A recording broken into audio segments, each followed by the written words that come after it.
Recording in progress.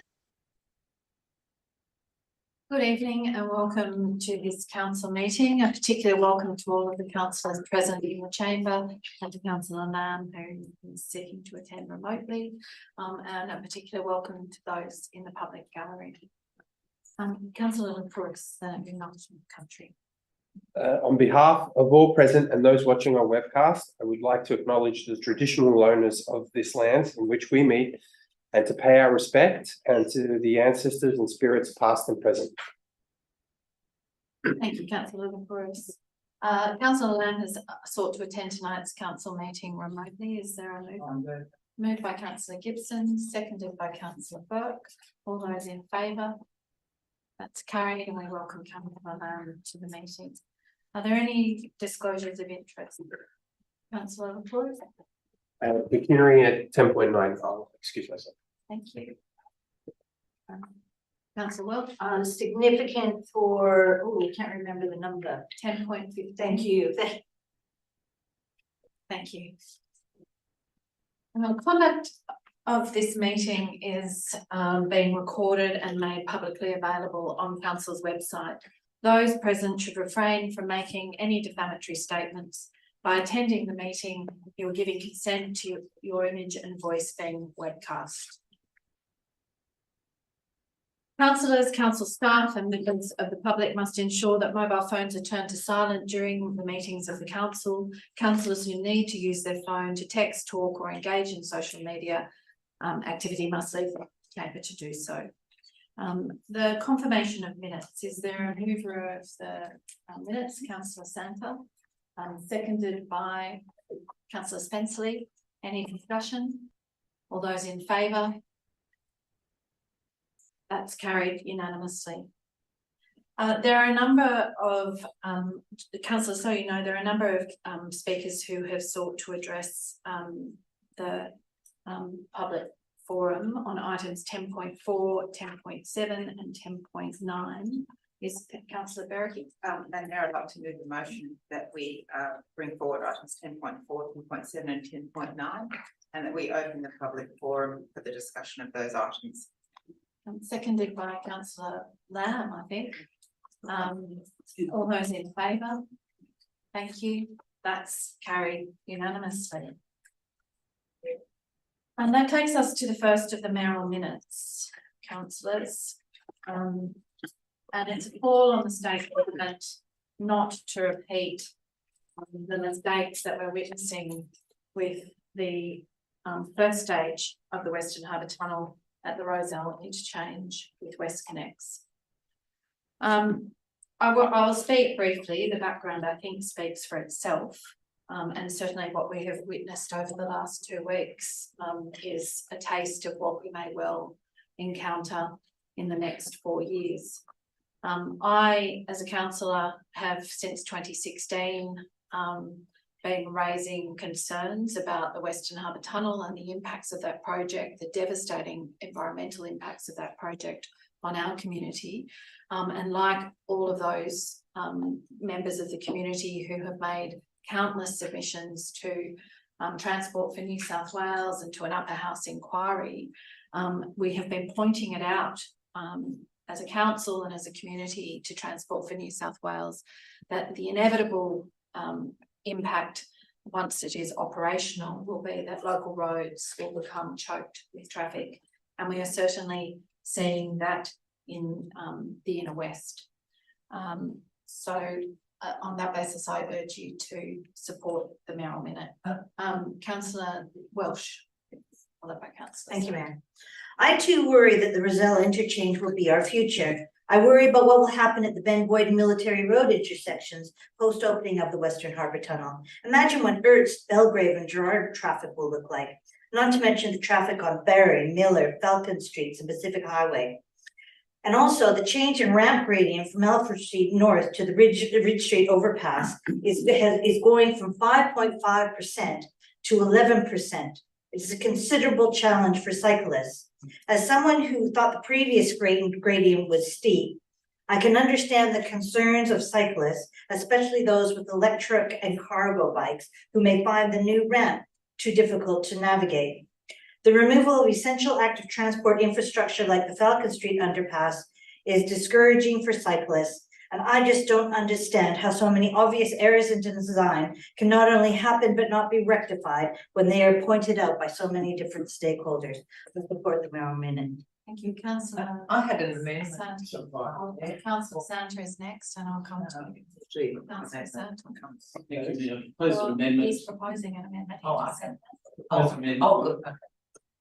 Proposed amendment that we add to part D, after the words Greater Sydney Region, the words including the extension of the metro from Chatswood to the Northern Beaches. I'm happy to check that. Do you wish to speak to the motion? Thank you. I support this as well. It emphasises the increase in traffic flow on already overcrowded North Sydney streets. And one absolutely unknown reason, one aspect of the of this project is the Ernest Street removal of the ramps for all access to the freeway except to the old tunnel. This will lead to an increase in traffic along Military Road. I've often pointed this out to our friends across the border in Mossman, who seem to think that there's going to be an improvement in traffic in Military Road. And this is compounded by the increase in student population, which is going to occur along Miller Street, amongst the major schools on these same streets.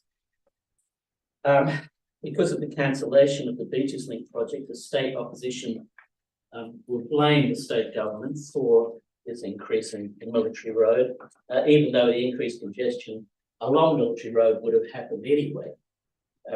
But given the traffic impacts of this project, especially on public buses, it's even more timely that the state government look at providing North Sydney with a proper bus exchange along the lines of the Bondi Junction exchange. Locating it, for example, at the existing terrace between the railway line and Pacific Highway, just south of the North Sydney station.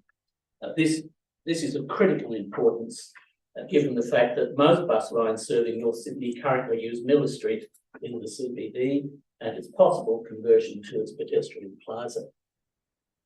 I completely agree with the point the Mayor makes in the minute that the state government should act now to amend the design of the Western Harbour Tunnel Warringah Freeway upgrade, quote, to address the inevitable devastating traffic impacts of merging multiple lanes into the same, quote, pinch points, unquote.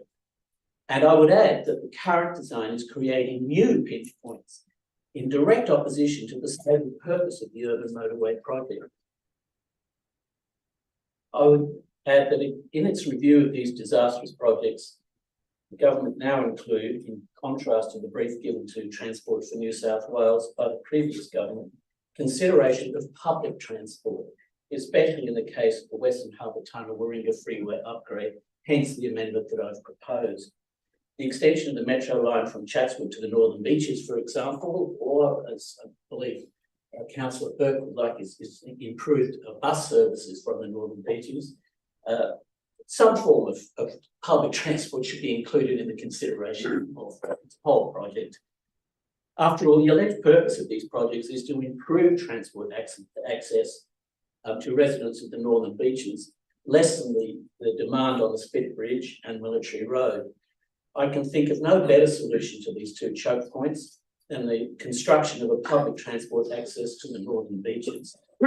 For all these reasons, I strongly support the recommendations, including my amendment, and commend the Mayor for drafting this vitally important motion. Thank you. Councillor Gibson, do you? Yes, I have an amendment. Surprise, surprise, I feel just a little bit differently than the previous speakers, but this is a forum where everyone can have an opinion. So I do welcome that the Mayor has brought forward this Merrill Minute. Thank you, Mayor. But so I am recommending the following changes. So we've got, I therefore recommend, we've got one, that the council call on the state government to, and it will be commission commission new traffic modelling to replace the outdated 2015 modelling, and which acknowledges the imminent opening of the metro. So you're saying delete the words which recognises the impacts of the cancellation of the Beaches Link. Yep, that's right, taking that out, and acknowledges, yep, that's a grammatical. B, prepare a new business case reflecting the imminent opening of the welcome and exceptional public transport project, the metro. So we're just really deleting the words, the reduced demand on the Western Harbour project as a result of the cancellation of Beaches Link. C stays the same. The C stays the same. And D is lobby the Premier and the relevant state ministers to deliver the Beaches Link. I'll take that as a foreshadowed motion, because it really changes the intent of this motion. So do you wish to speak to the mayoral minute as it is? Well, Mayor, I've ruled and it will be a I foreshadowed know, motion. but Mayor, this is an amendment, if will, I think this is an opportunity to get the rules out. An amendment is illegal if it's exactly the same as the original motion or the exact opposite. This is clearly an amendment. I can't believe councillors. Well, I have made the ruling, so Well, do you wish to speak now to? Okay, well, it's a false, it's a false ruling and. Well, it it's won't- not a false it is ruling, false it's the ruling. ruling, and. Could you explain wish to me again why that is? Councillor Gibson, you are seeking, the purpose of this relates to the impacts of the Western Harbour Tunnel and the cancellation of the Beaches Link. You've removed any reference to that. That is not the intent of the mayoral minute, and therefore I don't take it as an amendment. I take it as a foreshadowed motion. So do you wish to speak in the Yeah, I mayoral will, minute? even or though, do you- yes, I do, even though you're not correct. This whole mayoral minute and the reasoning and the recommendations shows us why we need the Beaches Link. The Beaches Link is going to make the whole thing work. We're cutting out the section that will benefit residents of Mossman and residents of Cremorne and Neutral Bay, and then saying, well, the Western Harbour Tunnel project is going to be a disaster.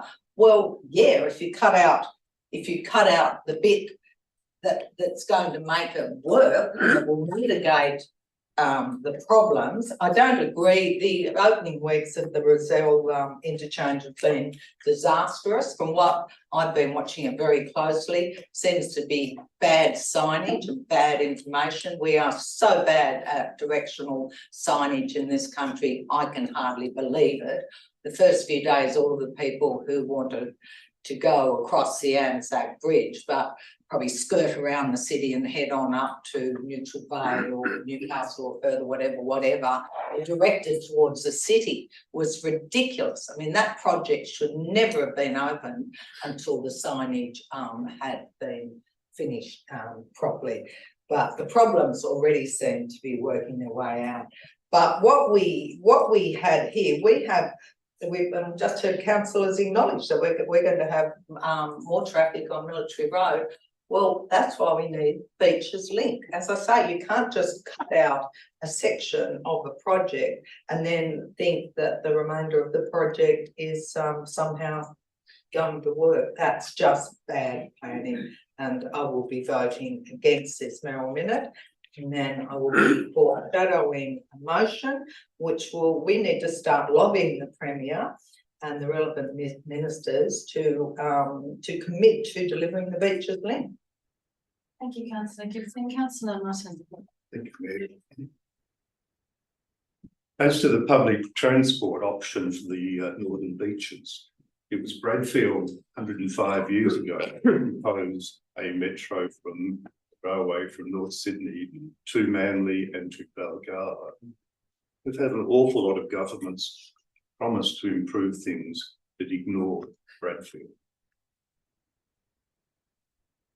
Let me come back to the road system. It was in the supper room back in 2018, that there was a presentation made to councillors. And that presentation was that the opening of the Western Harbour Tunnel will reduce the capacity, will reduce the demand on the bridge by the equivalent of 1.5 lanes. Mr. Emerson, who was then the council officer leading the presentation, made the point that that gave an opportunity to devote one of the lanes of the Harbour Bridge to a cycleway. It was a very rational discussion. But significantly, during that presentation, he also made the point that the design of whatever we call it, Spaghetti Junction over at the other side of the city, was such that it would restrict the flow of traffic to the Sydney Harbour Bridge. And that was intentional. There was then an expectation, hope if you like, that the Western Harbour Tunnel would come up earlier and that the traffic that was being pinched on the way to the Sydney Harbour Bridge would divert through the Western Harbour Tunnel and on. And then it became critical for what they were talking about for the Beaches link, because that gave an opportunity to take a huge amount of traffic that currently passes through North Sydney, a huge amount of traffic that's destination is not North Sydney, take it under North Sydney. And that would have been a colossal benefit to us. Because that traffic that was coming from the northern beaches, and it's going to grow, would get, if you like, under North Sydney, proceed down the Western Harbour Tunnel, turn left into the city, turn right up to Chatsworth. It was for us an incredible opportunity. And that opportunity has, I believe, temporarily been extinguished. So that all of the traffic, that growing traffic, that is going to come from the northern beaches or want to go to the northern beaches is going to go east-west along the streets of North Sydney. If you think Military Road is congested now, it is going to get worse.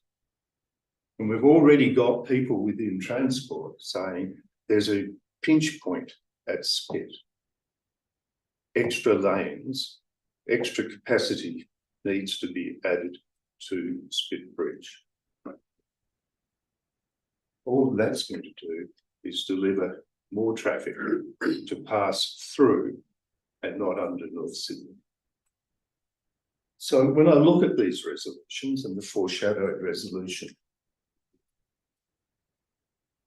the hope for us is actually the Beaches Tunnel. The hope for us is to take through traffic off our streets. The hope for us is that if the Beaches Tunnel were to go ahead, we could retake Military Road. We could narrow it. We could retake it for our community, rather than allow it to service the communities of the northern beaches, people wanting to get to them or from them. So the resolutions that call upon us to make overtures to a government to redo the business case for a project that is completely committed to the Western Harbour Tunnel, to have some view that perhaps the government, having signed multi-billion-dollar contracts for the construction of the Western Harbour Tunnel, could lightly walk away from it. I think we need to work with the government, work with the northern beaches, and work out a way to encourage the government to go ahead with the Beaches link.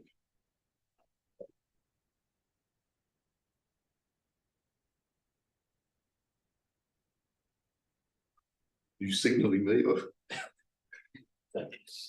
I'm just waving goodbye? The Beaches Tunnel offers us the hope. And that is what I think we as a council should strive for. Thank you, Mayor. Thank you. There any other speakers? Well, unfortunately spoken on the item of Councillor Verity. Thank you, Mayor. I support what you have said and what Councillor Santa and Councillor Welsh have said. We all know the definition of insanity is doing the same thing over and over again and expecting a different outcome. Well, we already know what the outcome is going to be, and quite frankly, we've known what the outcome is going to be since 2015, when the Mayor and myself constantly in a minority council argued against this project from day one. And there were many reasons for that: the cost, the no benefit to our community, and just the increasing amount of roads being built at the expense of any sustainable and active transport. And as we know, roads just bring more cars, and more cars is not what we need. It's amazing, really, that when we look outside, we've lost 3,000 trees, and our whole escape at the moment is just full of concrete and the beautiful new car park for the workers on Ernest Street, probably the best car park in the whole of Australia. Not a pothole in sight, beautifully lane marked. It's unfortunate that none of the workers are actually using it and are still parking on our local roads. But Saturday we had a record heat day. Hottest day, I think, in December in years. We've declared a climate emergency, and this government has agreed there is a climate emergency, yet we are pursuing projects which are completely opposite to that dedication and declaration. It is astonishing, and whilst I'm not going to talk about the impacts, we already know that the Military Road Ben Boyd intersection will fail. We know that Falcon Street and Miller Street will fail. We know that every intersection in North Sydney will fail. We know that this is about funneling onto local roads. We know that the traffic is just going to increase and increase and increase. But in a time where governments are under pressure and our infrastructure budget has been cut by the feds, it is astonishing to think that we are spending $15 billion on a project, on a tunnel to nowhere. Circumstances where we are building a second airport, probably the second busiest, maybe even will be the busiest airport in Australia, and there's no train going to it. But we've got a tunnel to nowhere over here. So I would say to the state government, you only have a fixed pool of money. Do it once and do it well. The idea that we can't do anything is a furphy. We have now had a look at the Western Harbour Tunnel, and it has been redesigned. It's going under the harbour. There is always room for moving in these projects. And quite frankly, when I look at the abomination of money and disaster out the door, and yet see people who still do not have homes after the Lismore floods, still do not have homes after the bushfires of 2019, 2020, and we are wasting money on a project which is designed to increase car pollution, to increase car traffic, everything that is contrary to the declaration of a climate emergency. It is absolutely astonishing that this government is not focusing on what the priorities are, and that is infrastructure that is going to be the best infrastructure possible and to serve the growing population of Western Sydney. Yet here we are with the Western Harbour Tunnel being built on outdated 2019 modelling, and that is really important to note because times have changed since 2015, and we know that there is going to be no Beaches Link. Now, the issue there is that the government will be signing a contract with the toll road operator, and if it doesn't meet that, well, the toll road operator doesn't just say, well, bad luck to us. He puts his hands back in our pockets and takes the money from us. So it is imperative that we have a business case that is modelled on today's information, that there is no Beaches Link. And also, people want different modes of transport. It is imperative that we look at the future, not at the past. We are building yesterday's technology for tomorrow. Our young people are telling us that they don't want cars, they want public transport. They want excellent public transport. The people who are looking forward to the metro the most are the young people who travel to university, who want to go to the other side, who don't want to own a car because cars are expensive. Cars are expensive to run and you can't park anywhere. I really thank the Mayor. In light of everything that we've seen in Rozelle, we know this is coming and this is insanity which must be stopped. The government might be able to say it was the previous government at Rozelle. They're not going to get away with that argument this time round. Thank you, councillor. Very good. There and councillor Spencer. Thank you, Mayor. Look, I find myself Goldilocks in the matter of this motion and the foreshadowed motion in that to councillor Berrigan's point, it is a disaster. It is out of date. It doesn't look forward, it looks backwards. It leaves us with a mess, that will be for generational in terms of its impact. So there is absolutely nothing about the Western Harbour Tunnel or the Warringah Freeway upgrade that I think is planned well for the residents and the local community of the area it's being built in. That's a fact. So I would like to commend those councillors who have and thank those councillors who fought against it before my time. I wish that state governments had paid more attention to the people that actually get voted for by the local residents to look after local issues. And I think it's a disaster that they haven't. That said, I do agree with Councillor Mutton that in the situation that we're facing, actually taking traffic off our streets and doing so in a significant manner is the only way to potentially even reduce some of the impact that we face. I agree that that's the only option that we have, and it's an unlikely one. So I find myself in between the two situations where I would like to see the potential to propose to the state government to take traffic off our local roads with an area that's already been impacted. If we look at where the control station is going to go, we've already got the land reserved, we've already lost the land, we've lost the trees, we've lost the outdoor space. So yeah, I support the mayor's minutes, and I thank the mayor and the other councillors who've been fighting for this, and I also support Councillor Mutton's and Councillor Gibson's point on the beaches tunnel. Thank you. Are there any other speakers? I'll just briefly have my right on reply, and I understand the temptation to sit at this table and rewrite history. But the fact is that the Northern Beaches Link and the EIS for both those projects showed that one, it would not take the traffic away from North Sydney. In fact, it would funnel all of it directly through Berry Street. Where the council in 2018, as Councillor Mutton referred to, commissioned Michelle Zybots from the UTS, professor at UTS's Centre for Sustainable Transport in order to augment council officers, sustainable transport and traffic officers' work on it. This council has submitted over and over and over again, based on evidence, that both the Western Harbour Tunnel and the Beaches Link would have these dreadful impacts. The loss of the Beaches Link is neither here nor there, because it's the Western Harbour Tunnel that will have these impacts. The Beaches Link would have funneled even more directly through Berry Street. Some of you may remember the submission that council showed with the octopus of local roads that were all leading into Berry Street and the Pacific Highway, and all leading into the same single point. So with great respect, that's a rewriting of history to suggest that the Beaches Link is the saviour to our local area for this project. It is just not so. It's not an opportunity. This is a 20th century road project that's been put forward and bashed through to solve 21st century problems, and it really isn't cutting it. Thirdly, it was an election promise of this government to scrap the Beaches Link. They have done so.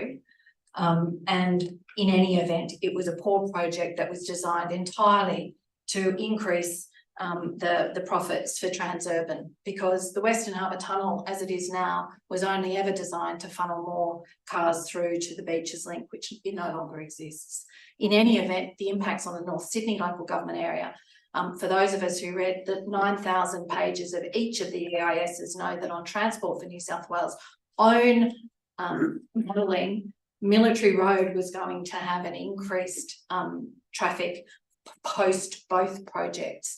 And there's a reason for this. It's called induced demand. Neither side of politics in this state is prepared when they build toll roads to mandate that people have to drive onto them when they're completed. And that's why the inevitable outcome is congested local roads, because not everyone is prepared to pay the $25 one-way toll in order to move around the city. So for all those reasons, I commend the motion and I put it to you. All those in favour? Those against? That's carried. That takes us now to the second mayoral minute. It's a confidential item relating to the General Manager's performance review. Does anyone intend to speak to it? In which case we will defer it to a closed session at the end of the meeting, or I will put the motion adopting the confidential recommendation to the chamber. So happy for me just to put it. I put the mayoral minute that we adopt the recommendation. All those in favour? Thank you. That's carried unanimously. That brings us to the third, which you will have seen with the attachment to the mayoral minute, which was a letter I received from Doctors for the Environment. This is something that I think that it's surprising, given our neighbouring councils at Lane Cove, City of Sydney, Waverley and even Parramatta have moved ahead of North Sydney on this, in which it is moving towards requiring electrification of future residential development. What I'm calling for is a report that will cover what other councils in New South Wales have done and what it would mean for council to consider amending council's planning controls to require all new residential developments to be all electric, and that we also call upon the New South Wales government to adopt what the ACT and Victoria have done or are about to commence on the 1st of January in Victoria, as part of our commitment to our own sustainability targets. Councillor Burke. Thank you, Mayor. I've got a small amendment to point 2. There would be an A and a B. So A would be adopt the ACT and Victorian policy approach and develop a plan supported by incentives or rebates to transition homes and businesses from gas to renewable energy. And B, not expand the state's gas industry. I'm happy to take that on. Do you wish to speak to the motion? No, it's obvious we're in a climate emergency, various ecological emergencies, Mayor, and it stands alone. Okay, thank you. Councillor Welsh. Hi, I welcome this mayoral minute. One of the biggest advantages of switching to all electric is that it protects the health of children. According to the National Asthma Council, cooking with gas releases chemicals such as nitrogen dioxide and formaldehyde, which can cause inflammation in the airways and may worsen asthma symptoms. Take it from me, induction cooking is far superior, giving you precise and immediate temperature control. I'm fortunate to also have an electric heat pump for my hot water and reverse cycle air conditioning, which are both powered by my solar panels. It means my electricity bills are a fraction of what they were previously. Our future is an electrification if we want to mitigate climate change. Given the weather this past weekend, and we've already had the hottest year ever with weeks still left, we need to transition away from fossil fuels quickly. I support this mayoral minute. Thank you. I think it's Councillor Gibson, then Councillor Santa. Just quickly, thanks, Mayor, for bringing this forward, but I can't support it. I think this is something that should be taken to an election. We haven't consulted our residents about this. This is just coming out of the blue, and I think it's a step too far. This is actually local government. We're now telling people how they've got to prepare their dinner in the kitchen. They can't use gas anymore, need to use electric. I think it's a step too far, and I think it's something that should be brought up at election time rather than just trying to be rammed through at the last meeting of council. I haven't had one resident raise this with me, And again, increasingly, I find this council is wanting to address these big picture and probably federal and state government issues, but we're not, in my opinion, we're not paying enough attention to the real local issues. And we need to remember, we are sitting here, this is local government, and we're in a local government chamber, and I'm not voting to try to ban gas. Thank you, councillor Gibson. Councillor Sandler. Thank you, Mayor. Only drawing on my own personal experience, and I'd like also to point out that we're only asking for a report here. We're not actually implementing anything yet, and it is only for new residential properties, not for existing. But I'm living in a long existing, 30-year existing residential development, not far from the council. From this council, it was all gas when we moved in, and we had a gas heater in the apartment, and it was not flue. There was no flue, so we heard concerns about the emissions from gas heating, and we got a consultant around who was actually chairman of the owner corporation at that time, and they found a great prevalence of carbon monoxide in the air when the gas heater was not properly through.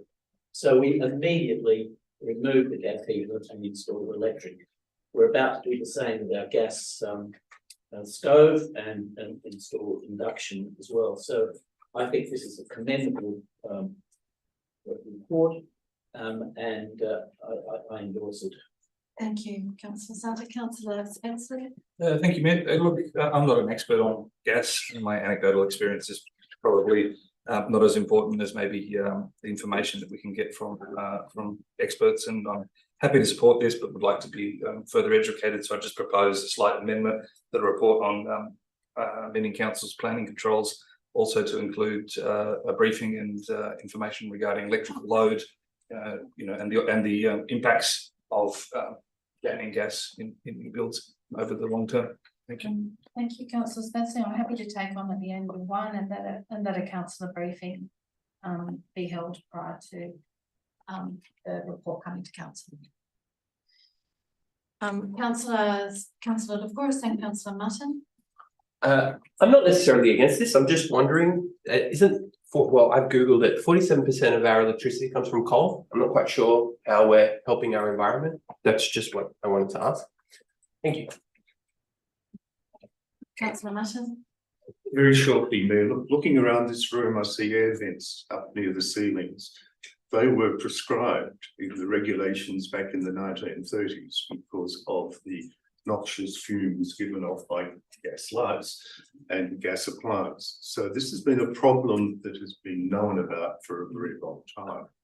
And indeed, when the tremendous housing development, Greenway down at Kirribilli was commissioned in 1954, it was commissioned, one of the selling features was that it was all electric, no gas, and safe. So we're not dealing with a new issue about safety. We're dealing with a very slowness in the community to come to grips with it. So I support the motion because of our slowness needs to be speeded up. Thank you, Mayor. Thank you. Are there any other speakers? I'll just briefly reply. I agree with Councillor Mutton. It's been a few generations of being slow to address the air pollution and air quality issues around gas. But Councillor Gibson suggested this was out of the blue. For anyone who has read any of our current plans, it is not out of the blue. The Community Strategic Plan strongly, which was hugely community consulted, gave us a roadmap and a commitment to environmental sustainability. Council has adopted the Environmental Sustainability Strategy 2030, and we're in that strategy, and I commend it to anyone to read. This council has adopted 29 ambitious targets to reduce emissions and by 2030. That was part of this council's remit when it declared a climate emergency in 2019 and sought to address the then Paris goals. This is entirely consistent with all of our current plans and policies, and it is something that is happening around the country and on our own doorstep. And so this isn't being rammed through, and I'm surprised residents haven't contacted councillors about this, because I've certainly been contacted over and over again about the speed of change. In fact, council has adopted an Electrify Anything program that is currently underway. $19,000 in rebates have already been given in the last 5 weeks as part of our rebate program, which includes a rebate to electrify your kitchen, a rebate on electric cooktops. And our future-proofing apartment scheme, which has been running for some years, does exactly this for strata buildings, which is to help them to electrify. So this isn't out of the blue, it's not novel, it's something that's entirely consistent with what we say that we intend to do for our community. For all those reasons, I put the motion to you. Those in favour? Those against? That's carried. Councillor Gibson against. That takes us now to the public forum. The first item to be brought forward on that is item 10.4, the planning proposal for planning proposal 6 and 21, 52 McLaren Street. There's one person registered to speak, Carolyn Raymond. If you would please come to the table and give your name, who you represent, and address the council, please. The microphone's here. Okay. So, Mayor and councillors, good evening. Thanks for letting me have the opportunity to address you. So, my name is Caroline Raymond, and I live at the Harvard, which is in the corner of Miller and McLaren Streets, just diagonally over there. I'm on the executive committee of the building, the strata committee. The Harvard has 99 units over 16 floors. And as part of all the changes to the northern part of the CBD, we've had excavation go on all around us. We've had tunnelling underneath our building. We've had explosives of the metro trying to excavate quickly. So we've had a lot of going on. It's up to date. So I think I've missed part of this planning proposal, so my apologies. But I think we're all suffering from development fatigue in my particular area. So, but there are 3 issues that I would like to address to do with this planning proposal, directly and indirectly. The first is the amendment to the maximum building height RL 110. Now it's going to be part RL 107 and part RL 156. So that means from this building here, there'll be no smooth transition from North Sydney Council Conservation Area to the 6 stories of the metro building itself. That will then jump up to 24 stories of 52 McLaren Street. And you need to, well, the reference there is page 10, figure 6 of the document. So this proposed 24-storey building will be directly opposite where I live, and it will have an opposite number 39 McLaren Street, which is the building next to us. And it will have a negative impact on our air, on our light, and on our opportunity to see any green spaces. We won't be able to see any green spaces. Currently, I can see up to St Leonard's Park. So the second significant impact will be on traffic. This is about a 300-metre McLaren Street, length of street. And so contrary to what's actually in the 10.4, page 9, 3.2.1, that indicates an ability to satisfactorily meet traffic and parking considerations. This street has yet to have Aqualand, which is 3 towers, come on board. It's yet to have the school at number 4040 McLaren Street in operation. And this new building at 52 McLaren Street will have 171 residential apartments and with 117 car spaces. So the traffic congestion, I can imagine, and you've been talking about traffic congestion, will be horrendous in McLaren Street, Walker Street and Miller Street. So the next issue, the third issue, is the affordable housing. And this is more of a personal issue because this is 5% of the development for a period of 10 years. My son is a policeman and he can't live anywhere near his job. He has to actually live outside Sydney to work inside Sydney at Homebush. He's in the right squad. So affordable housing is crucial for getting essential workers and maintaining security. And so this is only for 10 years. Why can't it be in perpetuity? Good word. That's your 3 minutes. Oh, You could just close. Finally, I want to be confident that if this does get endorsed by council, that there will be some consultation with the community, because it almost seems to progress to a stage that we as stakeholders, the community, we're not really involved with this because it's the state government. So I would like to know if option 3 is endorsed, that there will be consultation. Thank you very much for listening. Just before you go, are there any questions of the speaker? No, thank you very much for your participation. Thank you. Thanks for listening. Is there a mover for, I want to move this from, because I have some amendments to the recommendation. Unusually, I'm going to move it from the chair. I've sent through my addition. If that could go on the screen. And it relates to affordable housing. The amendment that I have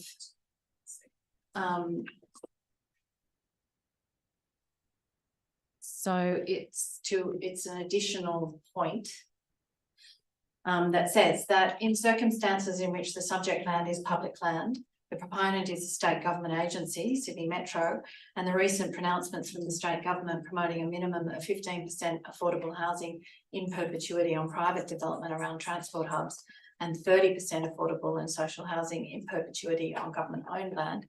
Council write to the Ministers for Planning and Transport, urging the state government to amend the VPA offer on this metro site to provide a minimum of 10 to 20% affordable housing in perpetuity as part of any gateway determination. Seconded by Councillor Berrigan. I'll speak shortly to that.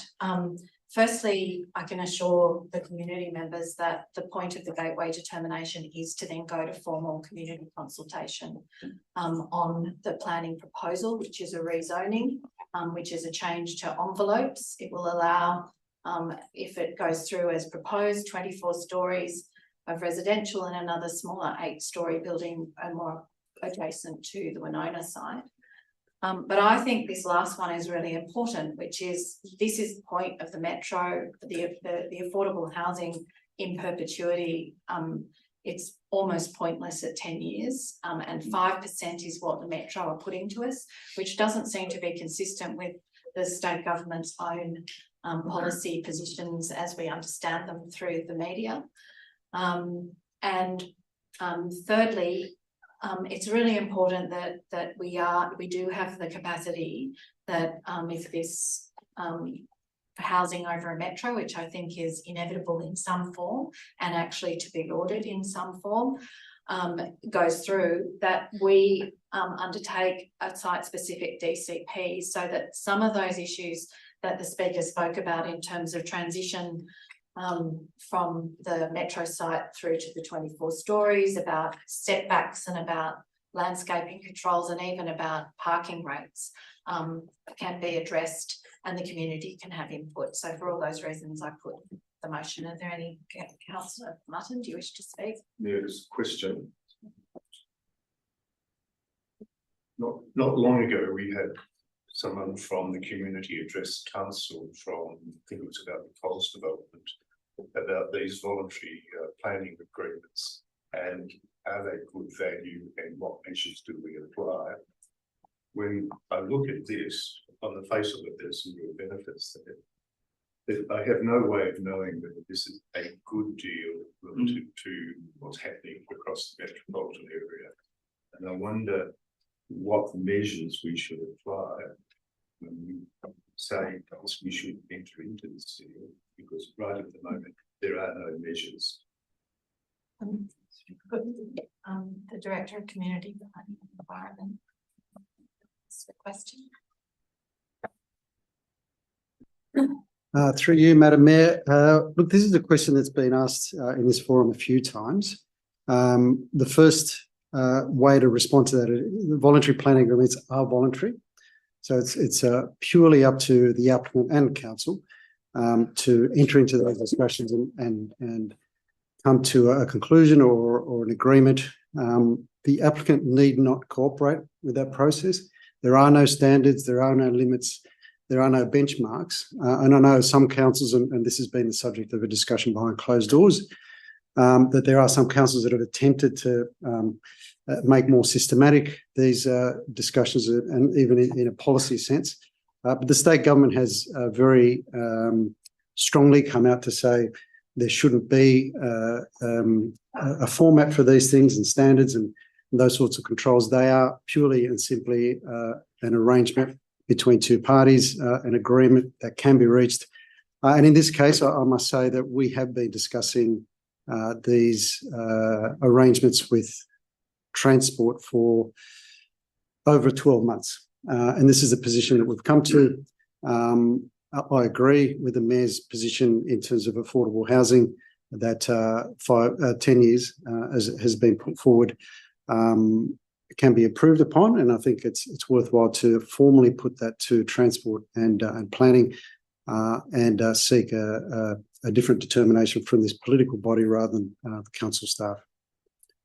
I'm not sure if that answers your question. It's a very long-winded response. I guess I've got a growing concern because we're going to see more and more development, higher stake development, with state government's proposals for setting enormous value transferred to property owners and property developers.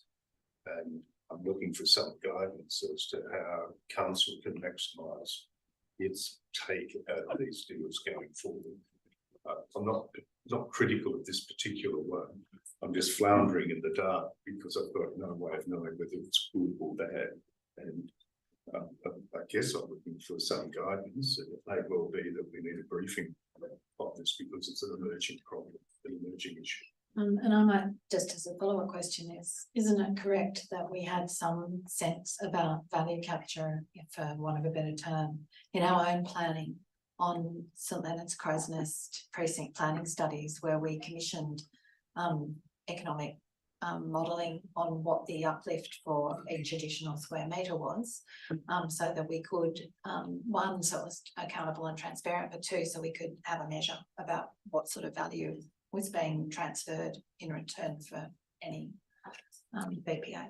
Yeah, that's right, Madam Mayor. And indeed, when the state government imposed the state infrastructure contribution rate, they kind of messed with that, with those workings and those expectations, which were set out in a document that the council endorsed back in 2015 and prior to that 2011.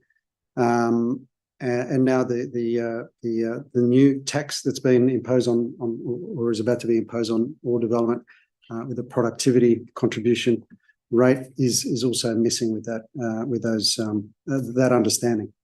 I'm happy to take on an eighth, which is that we do have that council have a briefing on VPAs and the challenges of capturing value.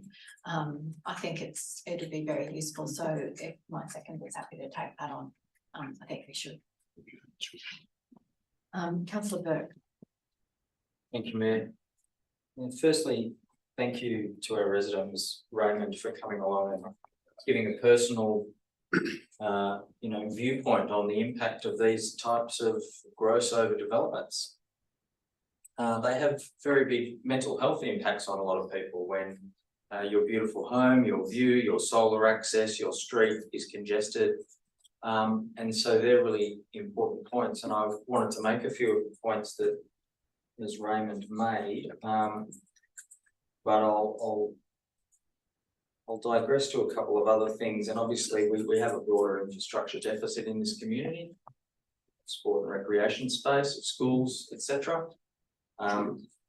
This street is, McLaren Street is going to be just a congested nightmare once all these buildings are complete. I mean, it already really is at peak times. So, and there's so much to do. That is an appalling transition, if you want to call it that, down from the CBD. 14 stories of Ridges Hotel, that's about the right transition. It should have stayed around that level. These cumulative impacts are really impacting on our community in many, many ways in day-to-day life. From the time you get up and, as Raymond said, wanted to view out and have a look at some green space. And now our community is looking at a building. That makes a big difference in your day-to-day life for our community, the amenity, the quality of life. So I really do appreciate those personal stories, and I won't be supporting this rezoning. Thank you, ma'am. Councillor Berry. Thank you, Mayor. I'd just like to briefly speak to the additional point that you have included about affordable and social housing, especially when it is the state government property. It's really appalling that the state government seem to think that the housing crisis is everybody else's fault but their own, and that they seem to think that the solution has got nothing to do with the buildings that they own and the airspace and everything that they have taken. It's about time they put their money where their mouths are, and actually this 10 years is just a joke. We all know that. That's just a 10-year delayed profit grab for the developer. This needs to be in perpetuity. These people aren't going away. We actually need more of them. We need more services, more teachers, more police, more fireys, more nurses. I'm looking at Councillor Welsh and I couldn't even come up with the word nurse. But you know, with all this increased population, these are the people we need, and we don't need them living in the back of Burke. We need them living where we are, and so that they are available to their workplace as we need them. It's not really something that any child doesn't understand. You need to live where you work. The teachers need to live near their schools. The nurses need to live near the hospitals. And for the state government to lecture and pretend that the housing crisis is everybody else's fault but their own is just unbelievable. They own so many buildings, all these overstation developments. They're theirs. I am absolutely shocked that the community aren't more outraged that this is where affordable housing should be. This is where social housing should be. This is where community spaces should be. And to Councillor Burke's point, they should all have a community space, an indoor sports centre, goodness, a swimming pool, anything to support community, just a community hub, a free medical centre, anything. We are putting people in these towers. I'm not, they are, and providing nothing for them. And it is quite truly appalling. And it does affect people's mental health. Some people do love living in high-rise. It doesn't mean that they don't need services. So I even think 30% or 15% is probably too little, especially when it's free air, it's free money, it's a free building. And the government state governments and federal governments have created the problem, and yet they want everybody else to solve it. Well, it's about time they stepped up. This is the minimum that they should be prepared to offer. And I really am appreciative of the Mayor bringing this forward, and I support the motion. Thank you. Thank you. Are there any other speakers? Councillor Spenceley. Thank you, Mayor.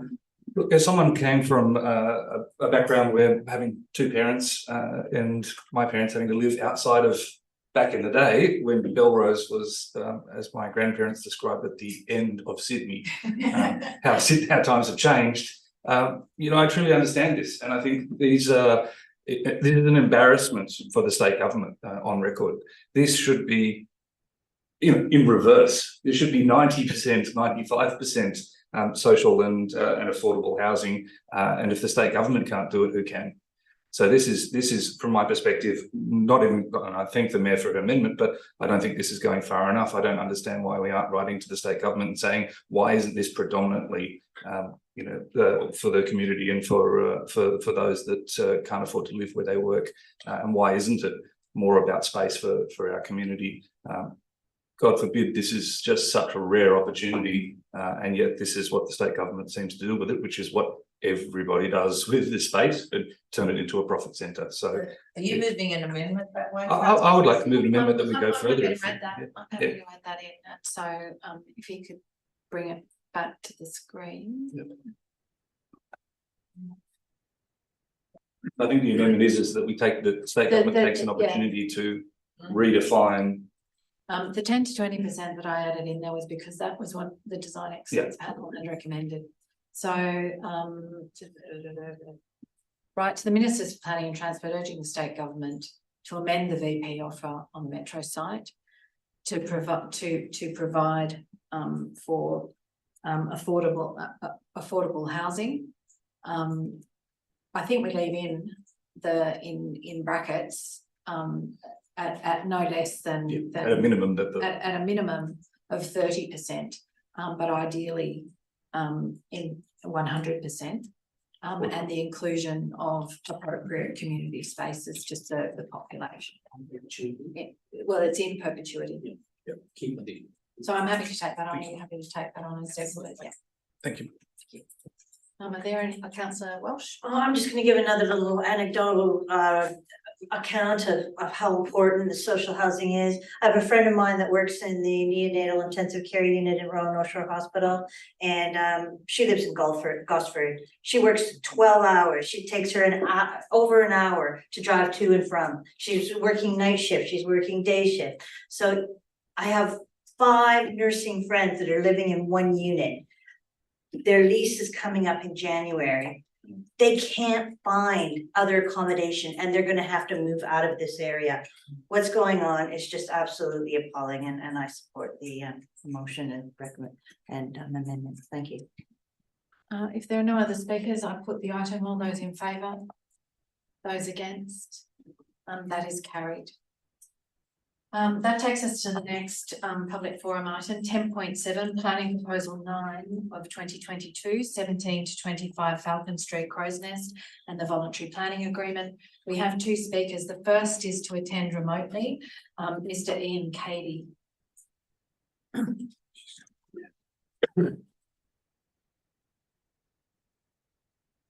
Mr. Cady, if you could turn on your. Thank you, we can see have audio. If you could unmute yourself and introduce yourself, who you represent, and address council. Hello, thank you, Mayor and Councillors. My name is Ian Cady, Director of Planning at MECO. I'm speaking on behalf of Falcon 21, the proponent in relation to the planning proposal 17 to 25 Falcon Street, Crow's Nest. The planning proposal was lodged in November 2022 in accordance with the Crow's Nest St Leonard's Strategy 2036. The submitted planning proposal involved increasing the building height from 10 to 21 metres to facilitate a 6-storey building. Whilst the officers have recommended a 22-metre height control, this was based on a preliminary envelope design submitted by Drew Dixon Architects.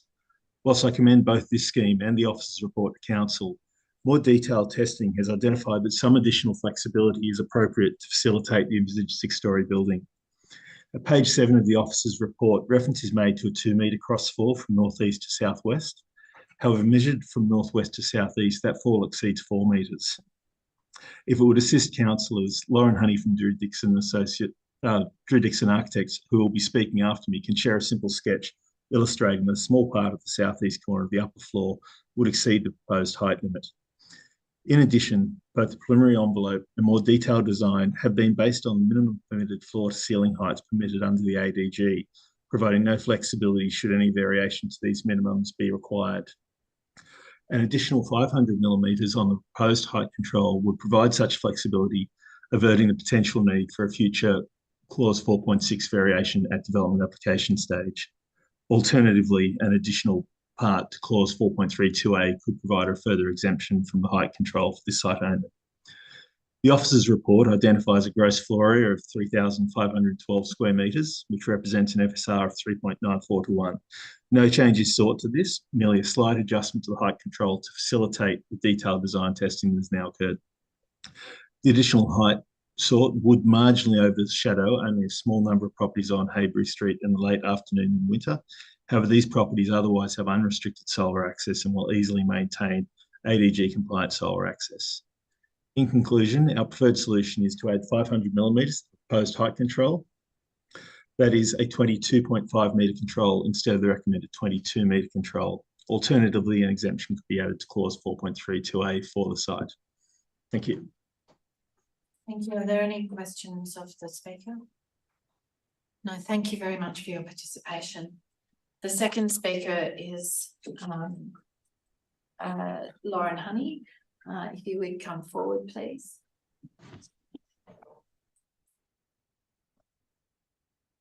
Yeah, if you've been partly introduced, but if you'd introduce yourself and be represented. Yeah, definitely. Hi, my name's Lauren Honey. I'm an architect and director at Drew Dixon Architects. We've been working on the project for about 3 years now, and we're pleased to arrive at this point where council has the opportunity to provide a favourable recommendation. We'd like to thank council staff who've worked with us and provided a robust and comprehensive planning report. And we look forward to submitting updated drawings and documents to council, where we hope the design will be further enhanced in accordance with their expectations. Throughout this time, we've been developing and refining the proposal and the concept that supports it. Through design development, we now understand that the building will require slightly higher floor-to-floors than the apartment design guideline, or ADG minimum, on stories 3 and 6 from a buildability perspective. The reasoning for which I'm happy to elaborate on if required. It's for that reason that we echo our colleague Ian's request to have the maximum building height amended from 22 metres to 22.5 metres. We note the rooftop facilities and lift overrun height does not need to be updated. Again, I'd like to thank council on behalf of our project team and our clients, Falcon 21. We look forward to seeing our proposal progress to the next stage of the process, that being a favourable council recommendation and subsequent gateway determination. Ian mentioned that I had a sketch, which I'm happy to show if appropriate. I've got it on USB and hard copies as well, so not sure. I'm happy to move that we do Distribute the hard copy. Is there a seconder for Councillor Gibson, seconded by Councillor Berricky? All those in favour? Thank you, that's carried. This big one and 3 Liberals and a UFC.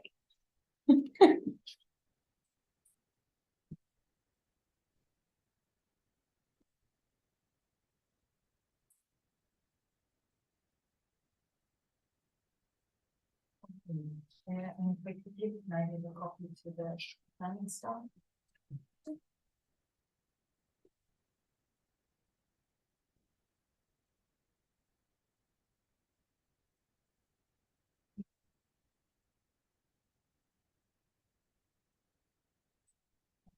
Maybe give them a bit more to that's back. And if you can to this, we might if you can. Thank you. Did you want to, seeing you've still got some time left and we interrupted it, would you like to just finish? Sure. So I can probably speak through the diagrams if you like. Yep.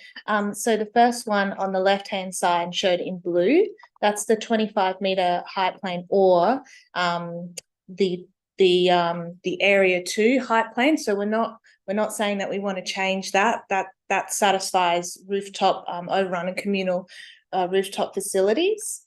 The middle diagram shows the 22 metres, and you can see there that there's a slight exceedance on the roof slab and parapet.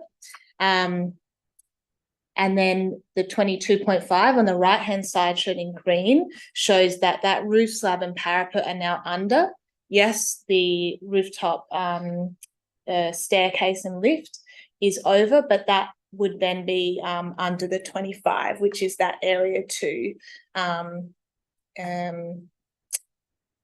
clause that I can't remember off the top of my head, sorry. 4.3, yeah. I can also go into why we would need additional height above the minimum on those 2 particular stories if required. Is there a question of the speaker to that effect? I'm happy to ask that question. Thanks. So we need the additional height on story 3. The apartment design guideline suggests 3.1 floor to floor. However, at story 4, you can see that the building steps in towards the centre on 3 sides. Because of this, we require a structural slab of 300 variable to allow for cast-in drainage and falls, and 100 millimetres of waterproofing and thermal insulation, and an allowance for a terrace or floor finish. So for that reason, instead of it being 3.1 on that particular floor to floor, we're looking at 3.3 floor to floor for the 3rd story. And the 6th story, similar, the ADG suggests 3.1. However, at rooftop, we require a structural slab of 350 variable to again allow for that fall to drainage, 100 millimetres for waterproofing and thermal insulation, and an allowance for the rooftop floor finishes. So instead of the 3.1 minimum, we would be seeking 3.4 floor to floor to allow for that buildability or constructability of the building. Thank you. Are there any other questions? So what would you like council to do tonight? What are you asking us to do in our resolution, in our recommendation? To amend the recommendation to note 22.5 metres. 22.5. Yeah, in lieu of the 22. Or I think Ian mentioned update the wording to that the clause for area 2 rooftop overrun facilities. Either one of those two. I'm happy to. Well, we're not there yet, so thank you. There's another question. Yes, that's the Speaker, first one. Councillor Berrigan. Just quickly, you're saying that this amendment is needed because of the height of those 2 levels, is that right? Why wasn't this seen earlier? Because at that point we had been working with council to do a concept sketch design, which from the pack you can see is quite rudimentary. We've now since gone back and done some design development where we've identified these areas that have been pushed back or where we require a little bit more height to allow for sufficient buildability, roof drainage, terrace drainage, insulation, acoustic performance. Are there any other questions of the speaker? So gone, please. So Councillor Santa. Sorry, are you saying that Could you turn up the 22, microphone? I'll come to you when we get to the point. so We're not 22 metre height is just not physically feasible? Correct. Yeah.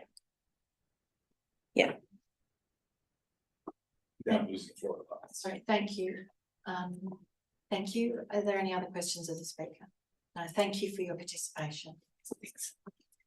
Councillor Gibson. I have a motion, the recommendation and just change on these 1, 2, 3, 4 pitch line where we say 22 metres to 22.5 metres. Is there a second for that? Very, Councillor Porras. Before we begin the debate, I'd like to ask a question of the Director of Planning for a 0.5 metre extension for 3.4 metres floor to floor on the floor of council. Have you had consideration of that? Thank you, Madam Mayor. As Councillor Berrigan just pointed out, we have been at this for a considerable period of time, and personally, I don't find it great practice, even though it's a very minor amendment, I think, to the planning proposal to be doing it on the floor of council. I think there's a couple of points. First of all, the drawings that we were shown, we haven't studied, we haven't absorbed. I'd like the opportunity of doing that. It seems to me like a very minor amendment, and on the surface of it, even through a development assessment process, you would think it stands a pretty reasonable chance of variation under clause 4.6. Putting that to the side, if council were to support the recommendation tonight, we do have a public exhibition process that we can work through those details with the applicant, bearing in mind that what is proposed here is a concept. It's not a design for a building.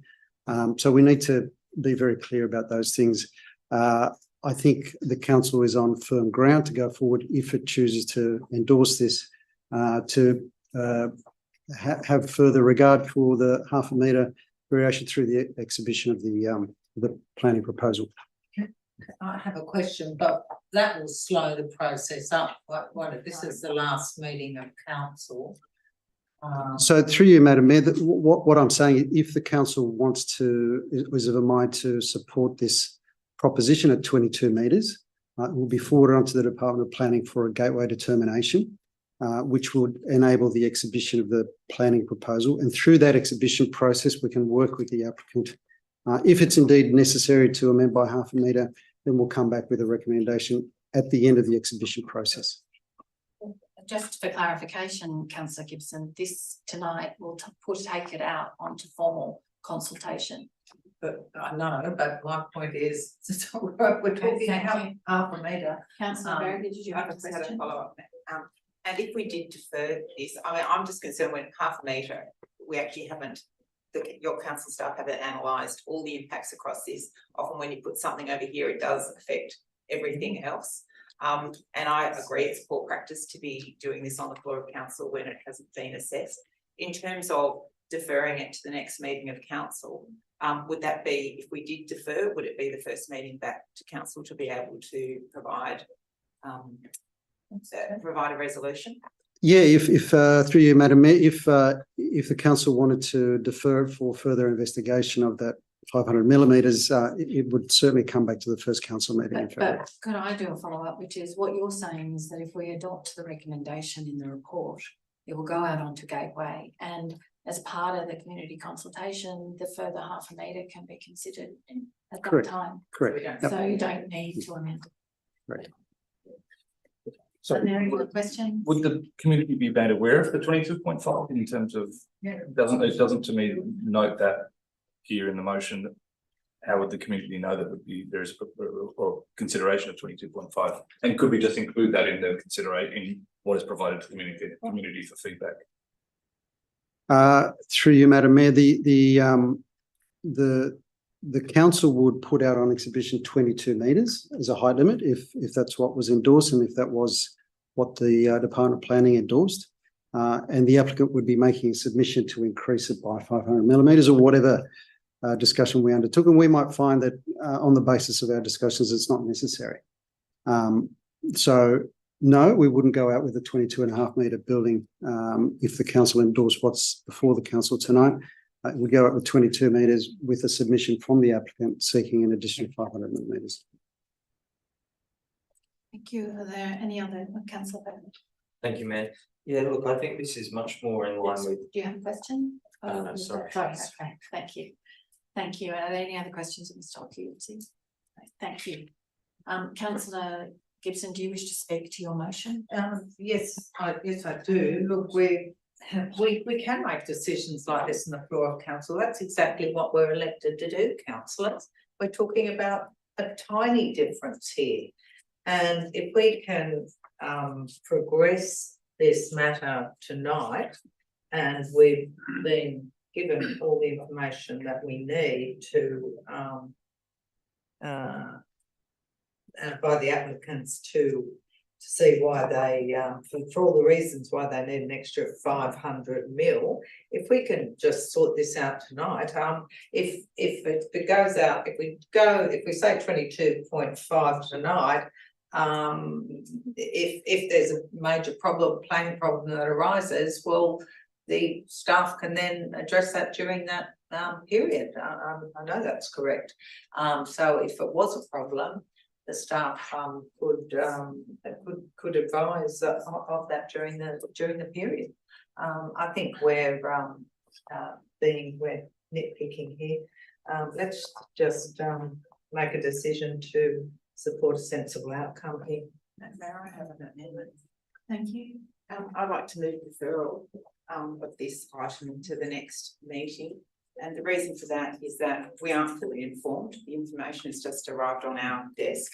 It hasn't been analysed by council staff as yet. It is poor practice to be moving things on the floor of council when we haven't assessed any impacts. And it is often that when these things happen, other impacts occur. And I do have a concern if we do go out with 22 meters, then it's a bit of a misleading consultation. And if we go out with 22.5, then we actually don't know what any other ramifications are. This is a planning proposal. I don't think that it's an enormous weight until the first meeting back, and it does allow our council staff to assess what has just been put before us this evening without any other information before us. Is there a seconder for the amendment? Councillor Spenceley. Okay, I'll go to Councillor Burke. Thank you, Mayor. Sorry about that. I feel like this sort of proposal is much more in line with community expectations around 6 stories, especially when you're comparing it to the triangle, which is way bigger. So, whilst it is a bulky building and a significant increase on the current, it's the sort of density that is much more human scale for our community, and in talking to them over a significant period, that there would be a lot more support for that. So I don't think it's a good step to normally do the extra half metre, but if it became a pattern, I'd be much more concerned. But a one-off, I think, you know, I can live with that. So I'm comfortable to take the advice from the director, and we can deal with that during. So are you doing a foreshadowed motion, which is the recommendation? Yes. Okay, is there a seconder for the foreshadowed motion? I'm prepared to second that.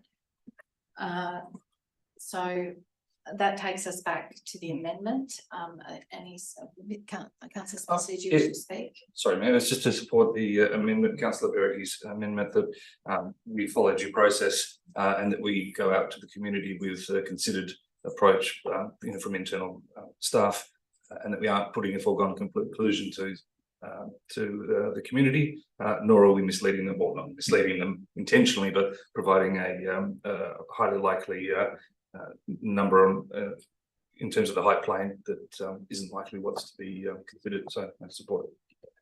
Thank you. Councillor, No, you've spoken to. No. No. Thank you.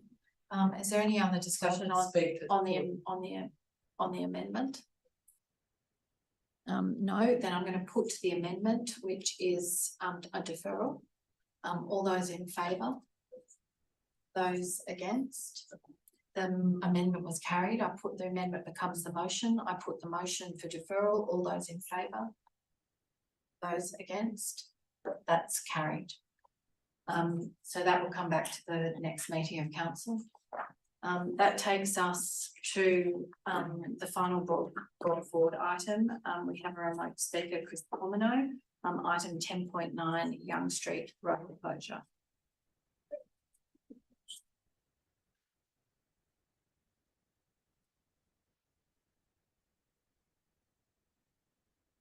Thank you, Mr. Comino. If you could unmute yourself and introduce yourself and explain who you represent and address council. If you could unmute, yeah. Yes, sorry about that. Now we can hear you. Good evening, everyone. Thanks for giving me your time tonight. My name's Chris Comino. I'm the owner of 1 Young Street, which is a subject of the proposal that has been put forward by council. I'm just here to talk about a couple of issues, so council is aware of what we've been going through with this property over time.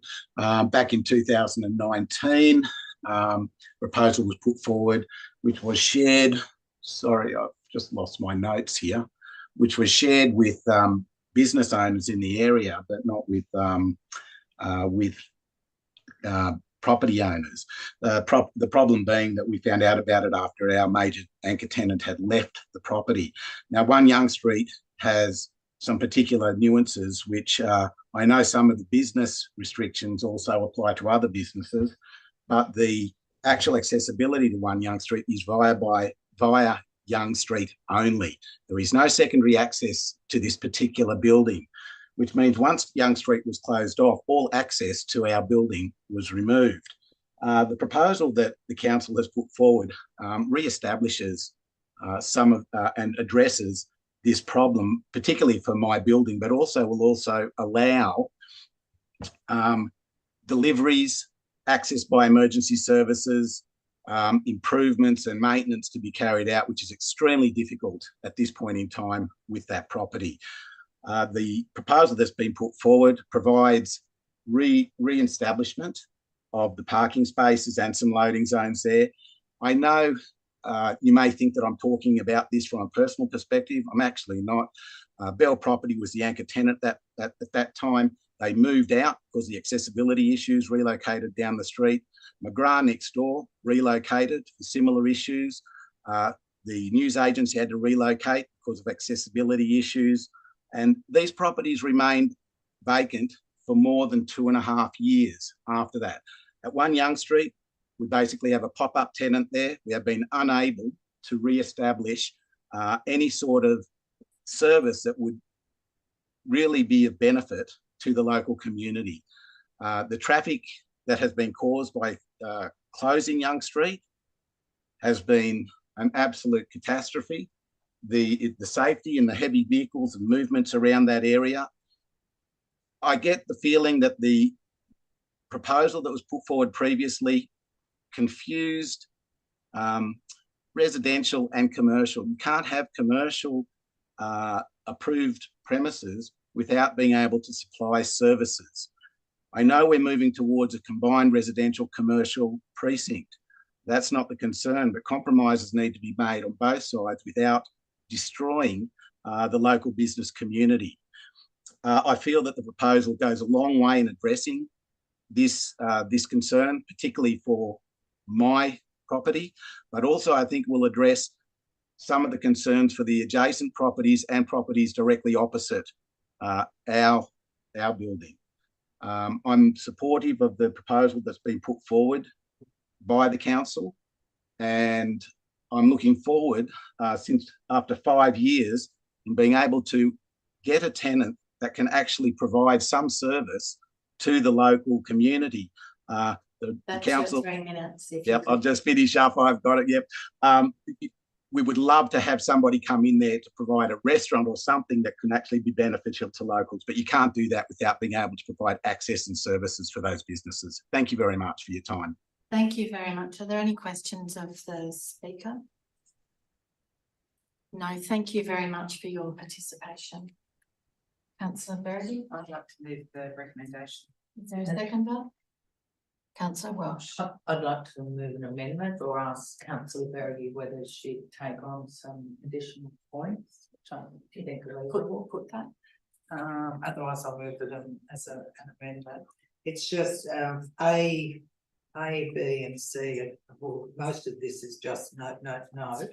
I think I'd like to put in, doesn't matter where it goes in, that we note that the speed limit on Young Street is and will remain at 50 kilometres per hour.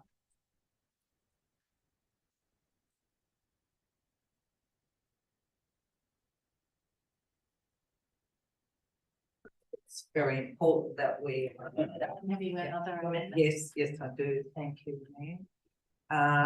On C, when we talk about, so we'll now so we're going to further develop through formal engagement and community consultation.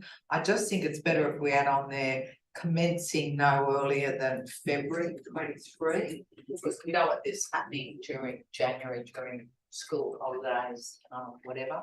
I know we've brought this up on many occasions. Well, council has a policy about community engagement that applies over the holiday period. Doesn't hurt to make it clear, man. And that in the consultation, we also just include an option where residents and business owners can say that they would like to Young Street to remain closed. And I'll just, have I got a second? Well, first of all, you haven't moved it as a motion. Well, Councillor Gibson. Councillor, will the mover take any of that on? I'm happy to take on that we know the speed limit is 50 kilometres an hour. We don't know that it will remain. That will be part of the concept design and the negotiations with Transport for New South Wales. So if you take So I'm happy to take that we know the speed limit is 50 kilometres an hour. I'll move it as an amendment then. Okay, well, we understand your amendment because it's before us. Is there a seconder for your amendment? Councillor Spenceley. And I'll just speak to my amendment, and I'm disappointed that Councillor Hurricane wouldn't take these points on. If we just go through the report, councillors, the speed limit is 50 k's an hour. We're not suggesting and permission would not be granted to make this a shared zone. So traffic going up Young Street, past the little playground if you go, please go to the diagram. Go to the diagram where we're looking at the roadway going past a children's playground, an informal seating and lounging area, potential play area. So that's great. So we're going to have 2 ways at one point, then going into 1 way. That traffic will be 50 k's an hour. That's the limit, unless you do a shared zone, which took us like 10 years of planning down Grosvenor Street. So remember that when you're voting, councillors. I think what we are proposing here is dangerous. We're inviting children to play in a potential play area. We're about 10 metres away. There's going to be less than 10 metres away, 5 metres away. There's going to be cars having the right to go at 50 k's per hour. Now, when the previous council did vote overwhelmingly to trial a plaza and close off Young Street, and when this council decided that they would reverse that, we never went back on community consultation. The councillors sitting around here still don't know whether the community and the local business community would still prefer for Young Street to be closed. If we're going to go out and consult, let's ask them, let's ask everyone. It's just another line on a graph, councillors. That's all it is. You know, do you support this? Do you have any suggestions? Would you rather it remain closed? Let's just give the option, councillors. This council is supposed to be about transparency and consultation, but we are missing a major point here, that traffic will be 50 k's an hour. If that had been added in there, everyone might have been thinking a little bit differently about this. I appreciate the gentleman's concerns there, but I'd like to hear from every other business owner in Young Street and in Grosvenor Lane. I want to hear from them whether they think this is a good idea or whether they think the plaza should remain closed. Let's just do the right thing and for the sake of transparency, ask the question in the consultation. So I think that's reasonable that we just note that the speed limit is and will remain 50 k's an hour. And just to make sure that the consultation doesn't commence earlier than February. And again, this is the last meeting at council. This has been one of the most controversial issues that's been raised in the Neutral Bay community since we've been on council, apart from the Coles development. This has been really controversial. Yet here we are on the last meeting of council trying to push this through. I feel very uncomfortable. Very uncomfortable. Look, I was in hospital again last week and I didn't have a chance to read these papers till today. I could have had 10, if there'd been a bit more notice, I might have had 10 people up here begging you to, at least acknowledge that some people want to keep this as a plaza and have it embellished into a beautiful open space.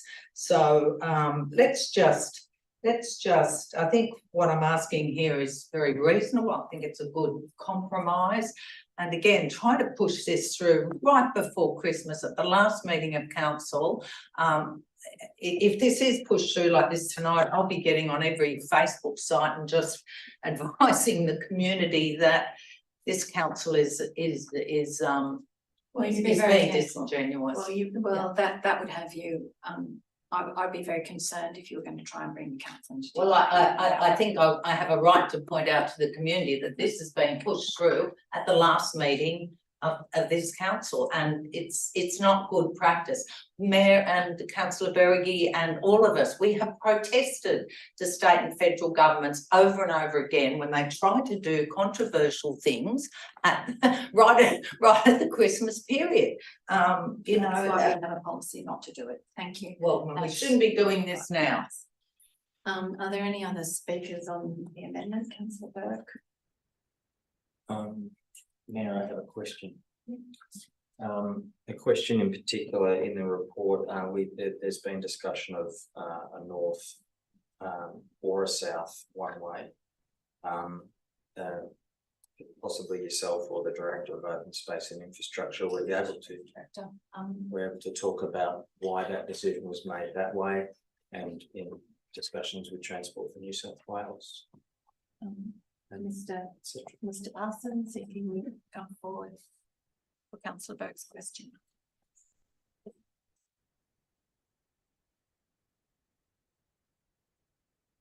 Through you, Mayor Baker. The decision to take a left turn out of Young Street onto Military Road was the preference over a left turn in, which was part of the reason we got the council received the funding in the first place, was Transport for New South Wales to try and improve the traffic flow along Military Road. So a left turn out was the preference, and it also still satisfied Transport for New South Wales funding requirements. So it was the preference of Transport for New South Wales? Is that what you're saying? It was the we didn't have a specific preference, is that reasonable to say? And that is correct. Sorry, Councillor Gibson, just allow Mr. Parsons to answer Councillor Burke. I will come to you. You have your light on. Thanks for that. I just asked that because there was a lot of community feedback saying that they wanted a northbound and it has ended up southbound. So I assumed it was a Transport for New South Wales imperative, and would you go far as to say it's an imperative or a preference?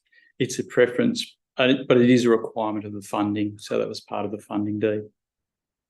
Thank you, Councillor Gibson. You have a question? I just have a question, and it's a pretty easy one, and I know the answer already, but I will say it publicly. The preference by Transport for New South Wales was to keep the road closed. I mean, isn't that true? Otherwise this would have happened. There's been months and months and months of. Sorry, you've asked the question, and under our code of conduct is to be short to the point. Well, I'll put it quickly. Put it, and I think Is the Mr. preference Parsons from can Transport answer for New South Wales to keep Young Street closed? Certainly not. It's not. Thank you. That's asked and answered. Thank you, Mr. Parsons. Councillor Spenceley, do you have any questions? Oh, no question. No. Thank you. Good. Where were we? Are there any other speakers on the amendment? So it was just a point of order, Mayor. Was the amendment only just denoting the speed? It wasn't to include. It's to note the speed and to include no earlier than February 2023. And to include an option in the consultation, just so there's an option. Do you want to keep closed? Yeah, that was my point of clarification, whether that point was included or not. Well, that's the mover of the amendments motion. Are there any other Councillor Berry? Thank you. Mayor, I'll speak against the amendment and for the motion. It's the resolved position of the council to reopen the road.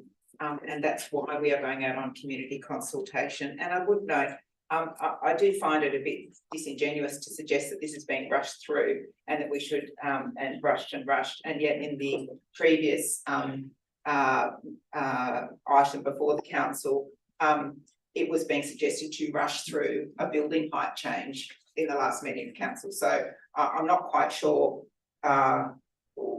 are we only allowed to rush through developments, but we're not allowed to rush through just going out on a concept design. Point of order, Mayor, councillor Bernie's been very argumentative here. It's Well, just. argumentative why does it have to be is- so argumentative? Thank you, That's- councillor Gibson. There's no Not basis for you your here point of to, order, argumentative. to, She's to, putting an argument. Thank you. I'm entitled to put an argument. We're actually just going out on community consultation about a concept design.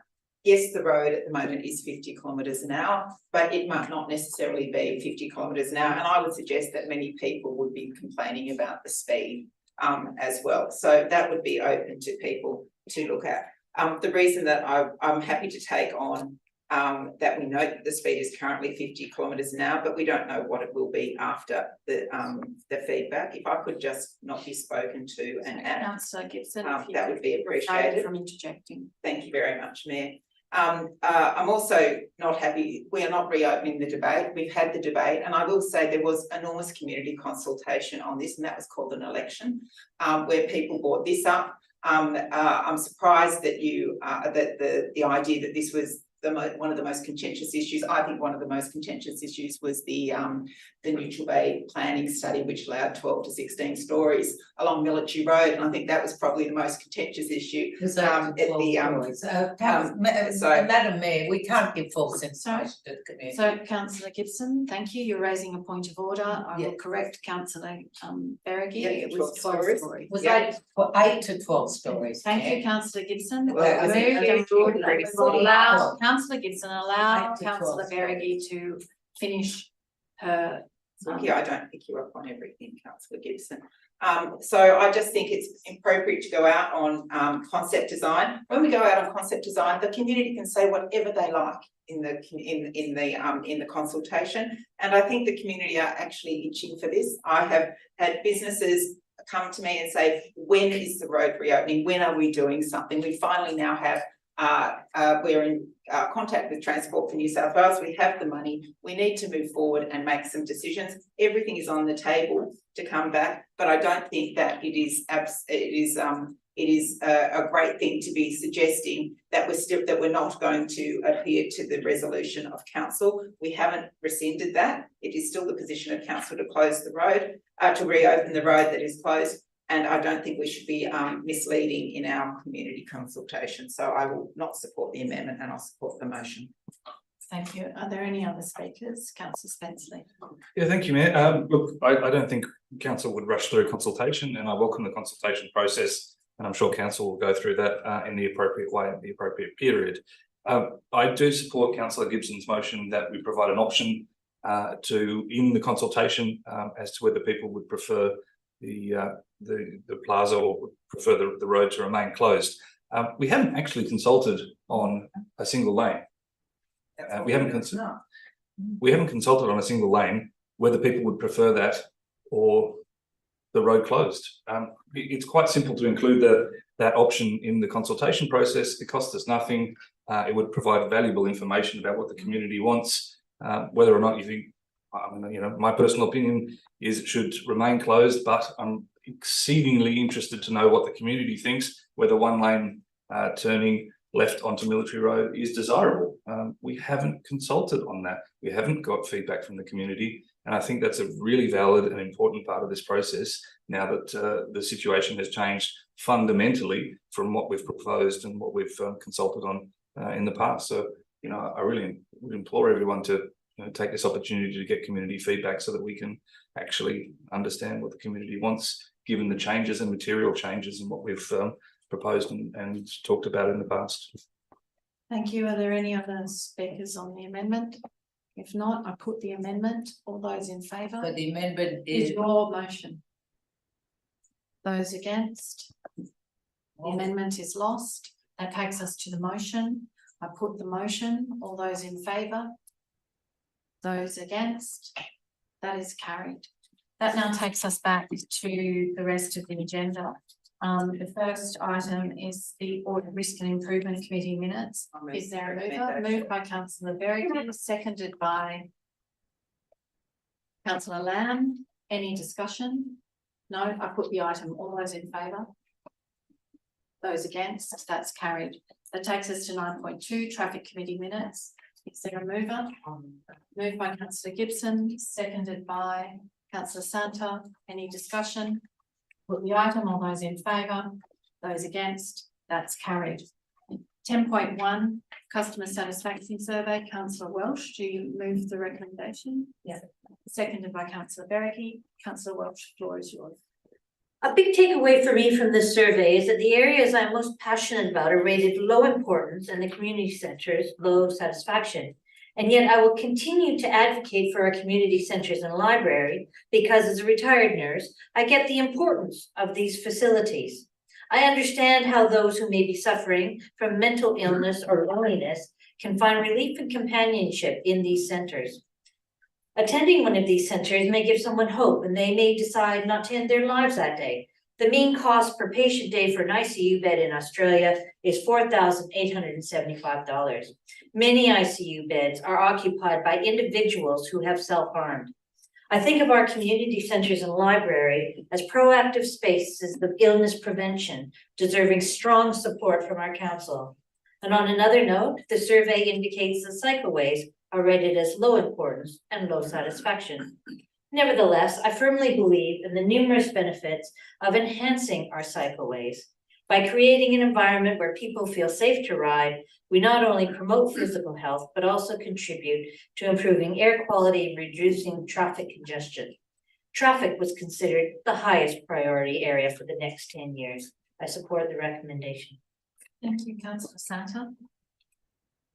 Thank you, Mayor. First of all, I'd like to applaud the staff for conducting the survey and the methodology that was employed. The consult, having had some experience in these matters myself, in the tourism context, the methodology that was employed was excellent. Something was a great study. I'd also like to note that in the business survey, only 49% are satisfied with North Sydney's strategic direction. It doesn't mean to say just council, but it was North Sydney's strategic direction. And only a low awareness in the business community of the existence of precincts and streetscape committees. We need to work on these areas as a council, especially with regard to communication and planning for business in 2024. Thank you. Is there any other discussion? I put the item, all those in favour, those against, that's carried. 10.2, is there a mover? Councillor Santa? Yeah, I'll just quickly speak. I'm sorry, councillor Santa, you moving the recommendation? Sorry, I haven't. 10.2, your light was on. Councillor Bolt is moving it. Is there a seconder? Councillor Santa. Councillor Gibson, you wish Yeah, just quickly, look, this goes together with the notice of motion that I put forward, that we have a briefing on how we manage how this council manages code of conduct complaints compared to previous councils here and to other NESROC councils. There's something in here that I want to reference. If you look carefully in here, it says, I'm just looking on page 4 of 8. And when we come to the notice of motion, my particular concern is anonymous complaints. So if you just look on page 4 of 8, it says here that the number of complaints. It says the complaints come from the community or from other councillors.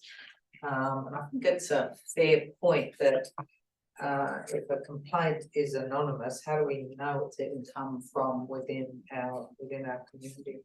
I just wanted to alert councillors that we have had an increase in code of conduct complaints, and that is a concern. Thank you. Is there any further discussion? Put the item, all those in favour, those against, that's carried unanimously. 10.3, organisation structure. Councillor Berrick's moved it. Councillor Gibson seconded. Is there any discussion? Councillor Santa? We just, I would like to ask a question, General Manager. Going through the structure, the report of the structure, I couldn't find, perhaps it's because I went through it too, without pausing too much.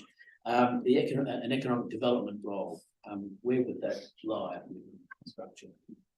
Through you, Madam Mayor, the economic, the business engagement officer still sits within the engagement team, which is within customer service and communications at this stage. That particular position won't be recruited until July as we work forward with the economic development strategies. Is there any other discussion? I put the item. All those in favour? Those against? That's carried unanimously. Planning proposal 8 of 21, North Sydney Centre height of buildings variation. Is there a mover? Councillor Berricky, seconded by Councillor Lamb. Any discussion? All those in favour? Those against? That's carried. Planning proposal 5 of 2022, 71 to 89 Chandler Street, Surveillance Post Exhibition Report. Is there a mover? Moved by Councillor Gibson, seconded by Councillor Welsh. Any discussion? Councillor Burke. Thank you, Mayor. I just want to read out a couple of the views of local residents on this issue who object to the doubling of this height, as I do.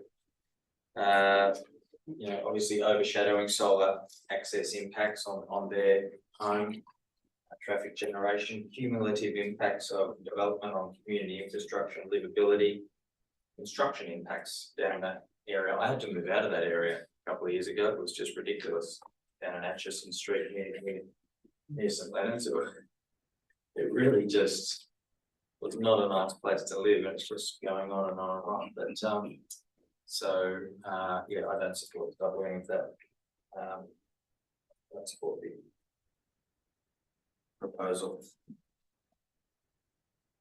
Councillor Santa, do you wish to speak? Oh, sorry. I'm just going to speak briefly from it.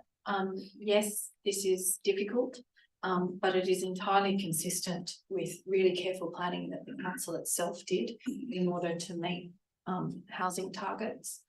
It came out of the precinct, St Leonard's Crow's Nest precinct planning, and it is now under the 2036 plan, and it is consistent with both those plans.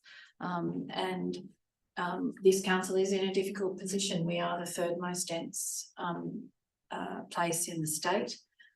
We are planning with this very plan to deliver on this housing, and we have the shadow of even more looming over us, unknown as to the quantity, but certainly known as to the site, which is in this very precinct. And I think that our strong planning and our holding the line on our own planning is one of the things that we have used successfully to defend even worse outcomes in terms of density in particular areas, and particularly as it impacts towards heritage conservation areas. So for those reasons, I'm supporting the motion. I put the item. All those in favour? Those against? That is carried.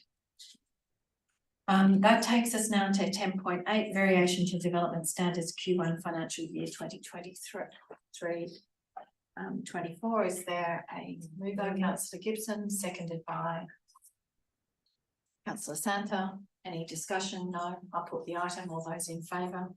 Those against? That is carried. That takes us to 10.10, the draft foreshore parks and reserves plan and management post-exhibition report. Is there a move by Councillor Berricky, seconded by Councillor Santa? Any discussion? I put the item. All those in favour? Those against? That's carried unanimously. 10.11, the amended property addressing policy. Is there a mover? Councillor Santa, seconder, Councillor Mutton. Any discussion? I'll just note that this saves an issue in Doohat Street. All those in favour? Those against? That's carried unanimously. 10.12, Nutcote Trust amendments to the Constitution. Is there a mover? Councillor Berricky, seconded by Councillor Burke. Is there any discussion? I put the item. All those in favour? Those against? That's carried unanimously. 10.13, Youth Strategic Plan, and Councillor Welsh is moving it, seconded by Councillor Gibson. Councillor Welsh, you wish to speak?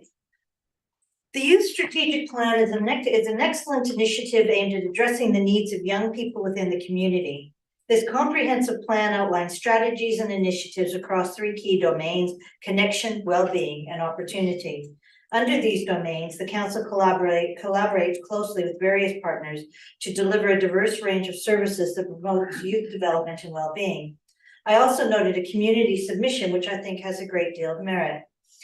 Youth needs to access their lives without their parents. North Sydney Council has failed to provide a transport network that enables this for youth. Until there is a safe, connected network of cycleways, youth will be trapped by their parents' schedules and not flourish, and be stuck inside on their screens with all the associated negatives for their health, both physically and mentally. This strategy needs to acknowledge the key role that council plays in enabling the independent mobility and activity of youth. Council must commit to building the cycleway network to enable the flourishing of their youth. And I would, and also the council did respond to the submission by saying that the council is working hard to improve our active transport connectivity, as evidenced by the opening of stage 1 of the West Street walking, cycling and streetscape upgrade, with plans afoot for West Street stage 2, which can be viewed at your say on the council website. I support the recommendation. Thank you, Councillor Welsh. Councillor Lamb. Can you hear me? Yes, we can. Yes, we can. Oh, I would just like to speak in support of this motion and also take some time to thank and commemorate the council for the extensive communication efforts that have gone forward through this motion. For a while, it was only about footpaths and cycleways. The practice of having 486 surveys targeted at youths to get their opinions on this topic is an amazing practice to engage the youth, which has been an ongoing problem within this council. So I would just like to thank the staff that worked through this and the practice itself for community engagement. Thank you. Thank you. Are there any other speakers? If not, I'll both endorse both Councillor Lamb and Councillor Welsh's comments, particularly that survey of the 486 young people. Some of the findings were uplifting and inspiring. Some of them, more concerningly, don't make us a unique local government area, but particularly as it relates to the high degree of anxiety and depression amongst the youth who live and study in North Sydney. And that's why a strategy like this is really important, not only to document it, but to address that as far as local government can. So I'll put the item, all those in favour, those against. That's carried unanimously. That takes us to the first quarterly property portfolio report. Is there a mover? Councillor Berrigy, seconded by Councillor Santa. Any discussion?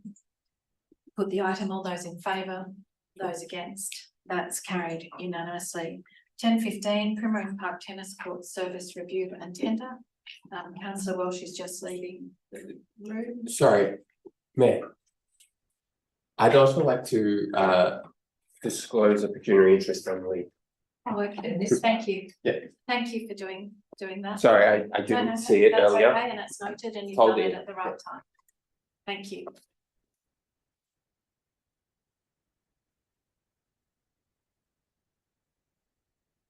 Thank you, Councillor Rickard. Is there a move to the next motion? Moved by Councillor Gibson, seconded by Councillor Berricky. Is there any discussion? I put the item, all those in favour, those against. That's carried unanimously. If we can invite the councillors back in, we'll be turning to the notices of motion.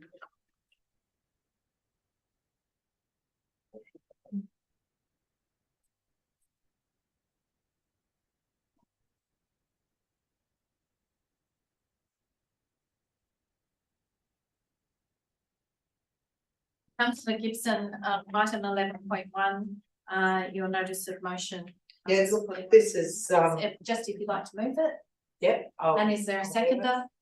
Councillor Mutton, seconded. Look, this is pretty easy. I think we all acknowledge recent streetscape works were done in Kirribilli, and you know, the result's great now, but there were hiccups along the way, and we did have a local business owner come and express to us how difficult he had found the process.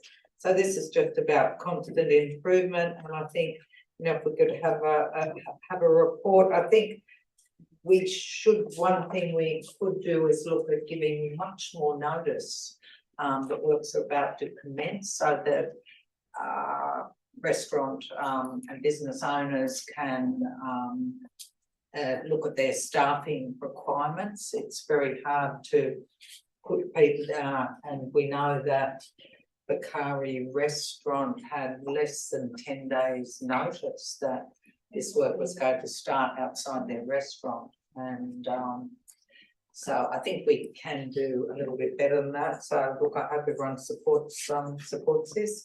Just about getting a report. Is there any discussion?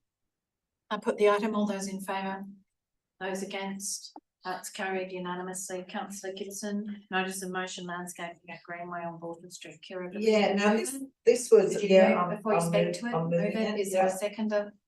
Councillor LaForest? Yeah, so this one was raised to me by a resident that I have coffee with quite often in Kirribilli, and he lives in Greenway. And we all know the strip that I'm talking about on Broughton Street, down towards sort of the James Milson village. And it's a real eyesore. It's just weeds and shrubs growing, prohibited species growing there. And we have done works before within Greenway land, but this is a really, and people that live in Greenway like to keep the property looking nice and neat. But this is a really difficult one because it's on a very steep slope, so residents can't access it themselves. I know other people in Britain would love to get in there for a bit of a working bee, but it wouldn't be safe. So we need a council-driven solution here. And I think all of those residents that live on Broughton Street would look at an improved landscape. This is the entry point to Kirribilli, and all it is a mass of weeds and overgrown grass and rubbish. So not terribly controversial. Thank you, Mayor. I just like to ask a question, the general manager through you. Is this land, is it council land or is it part of the Greenway? Yeah, it's great. And sorry, if it's Greenway property, I think that's administered not by us, but by the housing trust. Community housing, yes. But therefore, if we were to pass this, is it really going to enable us to do anything about it? If we, it's like Streets Alive.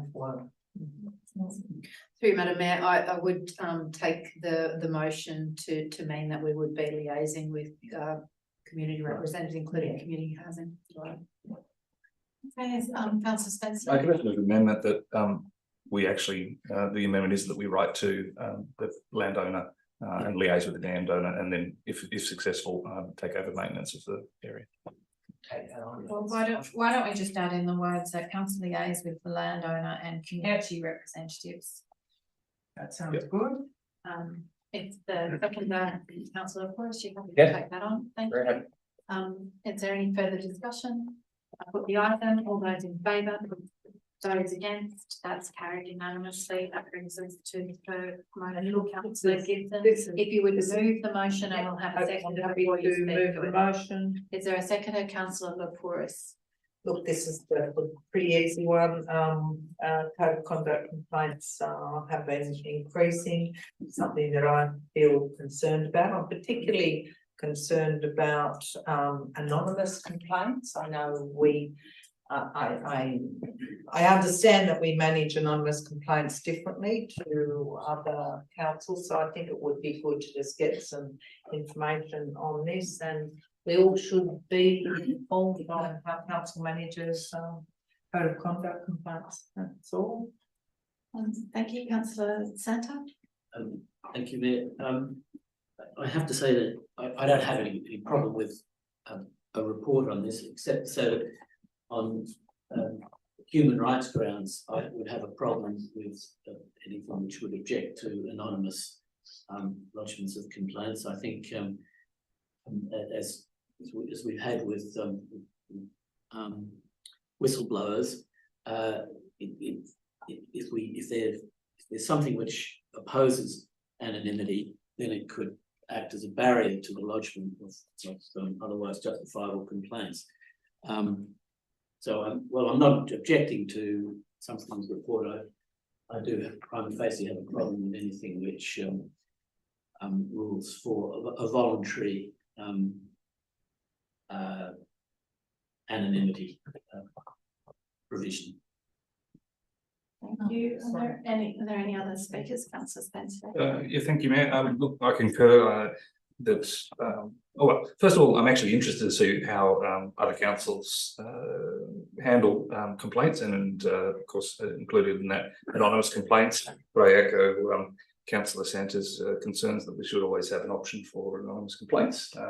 You know, whistleblowers, people that put their own positions at risk to bring to our attention or to council's attention issues that you know that are inappropriate or need to be reported. So look, I actually support this motion because I'd like to learn more about how councils handle code of conduct complaints. But again, would intimate that I wouldn't support taking away the ability for anonymous complaints to be made.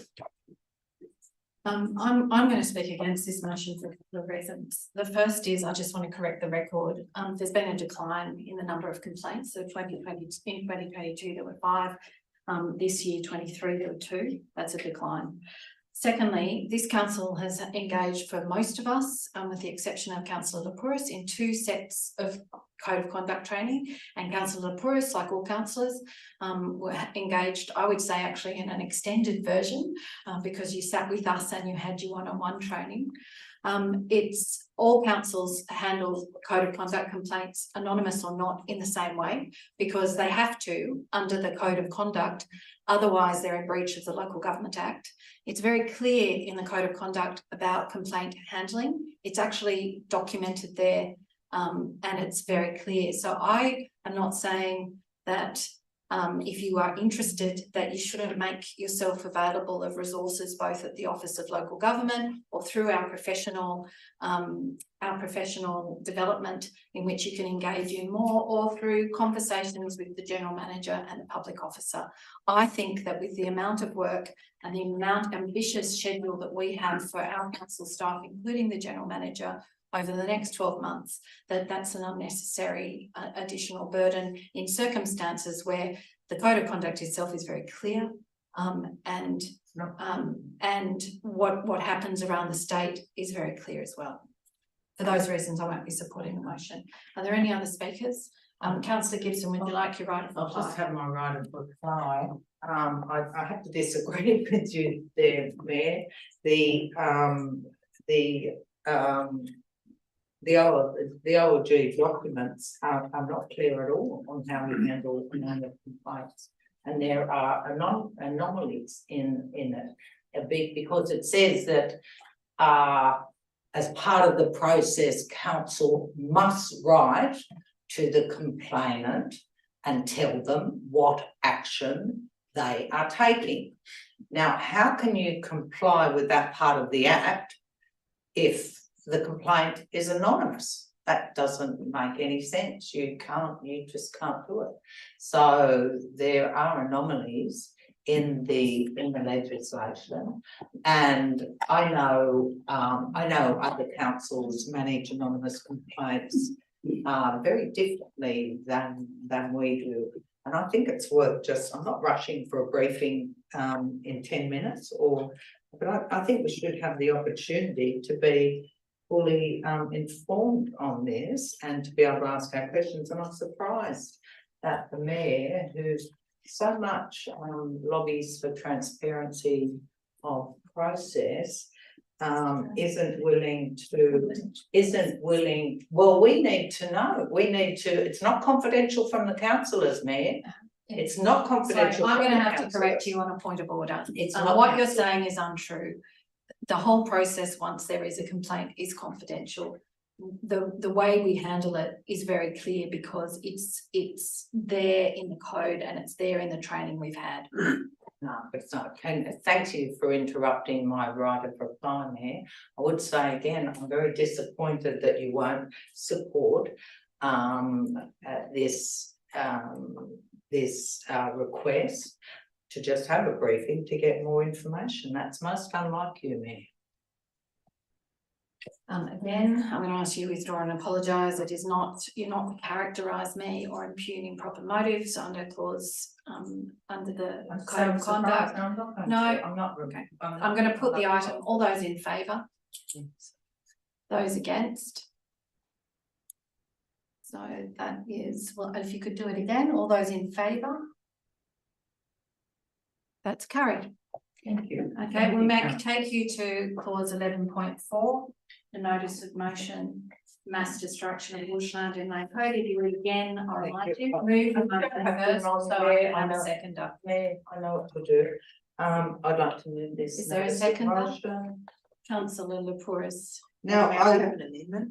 Well, I haven't even gone through it yet. You don't I have haven't to. gone through it yet. Would you sit down? There's someone who's seeking to move an amendment. Thank you. Very impolite. Well, it's the way meeting practice works. But you don't do. I do. Councillor Gibson, I'm not going to argue with you. Would you please sit down? It's nice There's to see an all amendment. councillors treated equally. Well, you have been. Oh, Now, very. again, this is a pattern of behaviour of you accusing me over and over again. It is a form of bullying and I won't have it. Now, Mayor, you retract that. I will How not. dare you accuse I me will of not. bullying? You have the power here No, and Councillor you tend to Gibson, bully you me. constantly You- undermine my chairing. So Because sit down. you I treated will- me differently No, I to don't. how you treat Again, councillor that Berry. is not true. So if you You're sit down. assistant chair. who sits there. Again, You're I'm going to assistant ask you chair. to withdraw and apologise. I don't Well, have an you're assistant assistant chair. I chair. don't. Sitting I next have, to you. so is the general manager and so is councillor Burke. She's Again, your assistant chair. Once again, this constant barrage of Councillors of were these treated improper- equally. of Councillors impugning were improper treated- motives, councillors not were going to have it. treated So would equally. you please stop speaking under the code of conduct? When the chair is speaking, you would be silent. Boy, man. Councillor Berrigan, you have an amendment. I do, Mayor, thank you. It's the motion with a third, Which is? which is that council undertake an investigation stroke review of previous locations in the North Sydney local government area that have been subject to environmental vandalism and ensure that no such vandalism is occurring at the moment. And is the I'm mover happy to and take that seconder on. happy to take Yeah, that on? okay, Thank you, fine. councillor Gibson. Councillor Cruz, you happy to take that on? Councillor Gibson, if you would speak. on the motion and the- Now Can I answer if I'm taking it on? Well, you Yeah, can yeah. note it. No, I didn't, sorry. Fine, okay, I'll take it on. Yeah, you didn't wait for him to answer, Mayor. Again, it's nice to. Okay, that's the government. Yeah. I agree. Now, I just did this, like, we have to have these in at 2:00 and I did it at 1:45, so it's very brief, but I just heard the news about the mass vandalism in Lane Cove. And of course, we all know that there was a recent incident in the Willoughby area. Now, I've just got this funny feeling that it's going to happen to us soon. And I think just, Already happened. yeah, I know. Can I speak without interruption, Mayor, please? I don't interrupt you. Can I please just speak? Didn't even me. So I wanted to raise this, but simply by raising it, it means that we're alerting our residents to watch out for this sort of behaviour. And I was lucky enough to speak to someone who has international expertise in protecting bushland area. And it was obvious from this person reading the report that this was a really well-organised attack. People, it would have been probably 10 or 12 people who came into Lane Cove. They'd probably come in by boat, and it has been a very quick operation using hand tools. And you know how long it takes to cut down a tree by hand? It takes a long time to cut down a big tree by hand. So we're talking about a group of highly organised individuals coming in by water because they took the remains with them. So if they have managed to do that in the dead of night, we need to be raising this, we need to be raising this as an alarm and just thinking what we can do. Think of those areas where we have bushland where it could be accessed by water and where we're talking about prime harbourside views. And I'm thinking about Cremorne Point, where we've had lots of vandalism over the years. But that part of Cremorne Point is zone bushland, and we could very well have a group of people. They're obviously being paid, they're being paid well to come in and do these dastardly deeds. So we might do a letterbox drop in areas that could be identified at risk, and alert residents that council never does work in the night, and perhaps we need to be giving an emergency number so that people could ring straight away, reinforcing that they could actually ring their local councillor, ring the mayor. I think we've got to get the information out there, because if it's happened in Lane Cove and happened in Willoughby, you know, we do have vandalism here, but we haven't had attacks on this sort of organised scale. So I'd just be interested in how we can identify the particular areas of risk and perhaps come up with some strategies to make our residents to be on the lookout. Are there any other speakers? Councillor Berricky. Thank you, Matt. Councillor Gibson, would you also take on that council in the next North Sydney News have an article on it, and then strategies that residents can use to approach council if they're worried about any activity that doesn't look like it is appropriate? Happy to take that on. Yes. And could we also reinforce in there the councillors' phone numbers? You know, the best thing to do is bring a councillor. Point of order, I don't think the best sort of to call me. This is a compliance issue, and councillor phone numbers are within the North Sydney News and everywhere else. Thank you. Whilst I acknowledge that it is lovely views from somewhere like Cremorne Point, it is a heavily trafficked area that I don't really think that is huge. I know Larkin Street and the views over Waverton have been targeted before, and are likely to be targeted again. Sorry, Wollstonecraft, where the views look back towards the harbour. It really doesn't matter where the views are or the destruction, or even if the destruction is for views or it's not for views and it's just for the destruction of a tree that might be a little bit too tall and preventing solar access to a property. It is all wrong. It is just a shame that the environmental vandalism that is happening outside our window with the 3,000 trees that we're already lost, actually we can't do anything about it. We can't prosecute against that. Yeah, I think sometimes forewarned is forearmed.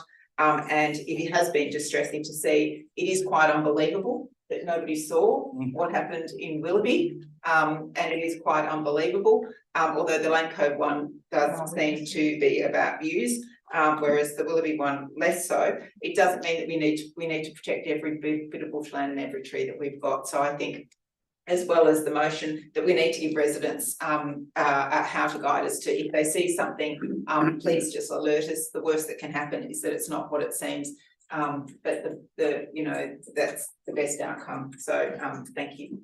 Is there any councillor Santa? Yeah, I applaud Councillor Gibson for introducing this motion and for Councillor Berricky for the amendment, because I think that it enhances this really important issue for us.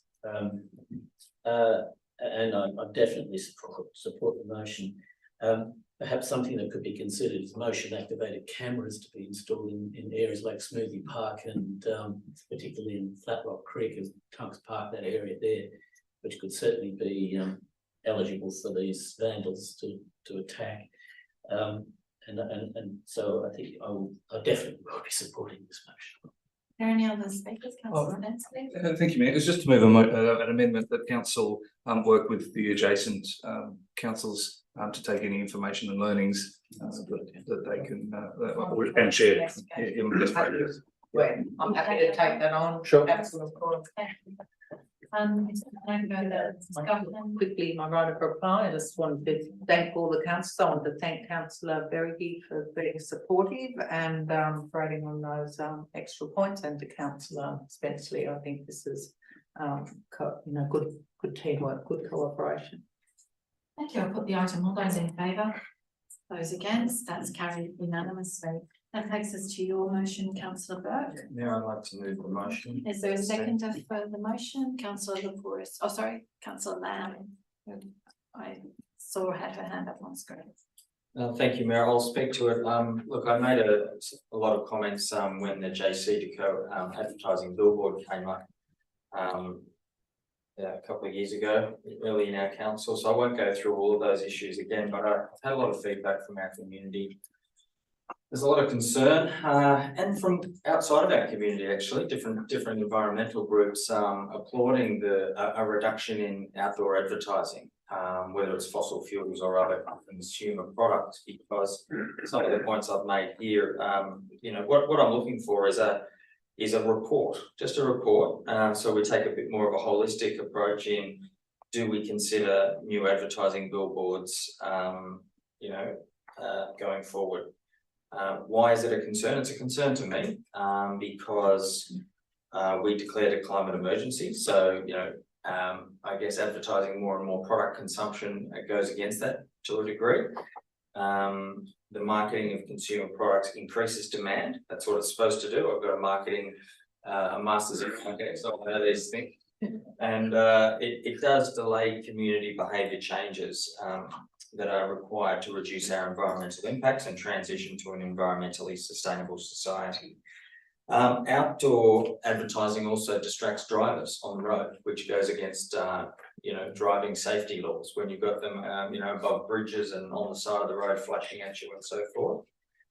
There are an increasing number of jurisdictions across the world that are acting to restrict outdoor advertising, places like France, the Netherlands, and the UK, and community groups like AdFree are rising up across the world to talk about these issues.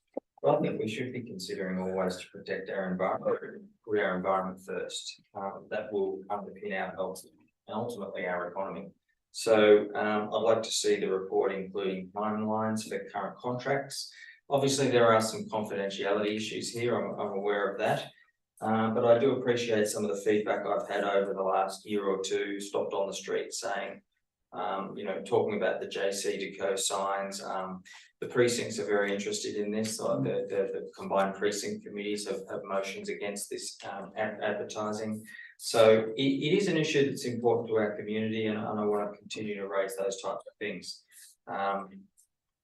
One more thing is that one of the letters I received in the last 24, 48 hours is here saying that I've raised some interesting points, but some additional reasons that not only does it distract drivers, but it distracts pedestrians, okay, when you're walking along. So we also spend too much time distracted by our screens. We don't need more and more screens out there while we're walking along the street. So has this motion been seconded? Yes, it has, by councillor Lamb. Thank you. At the beginning, it's exactly the same as I've done for every other motion. Thank you.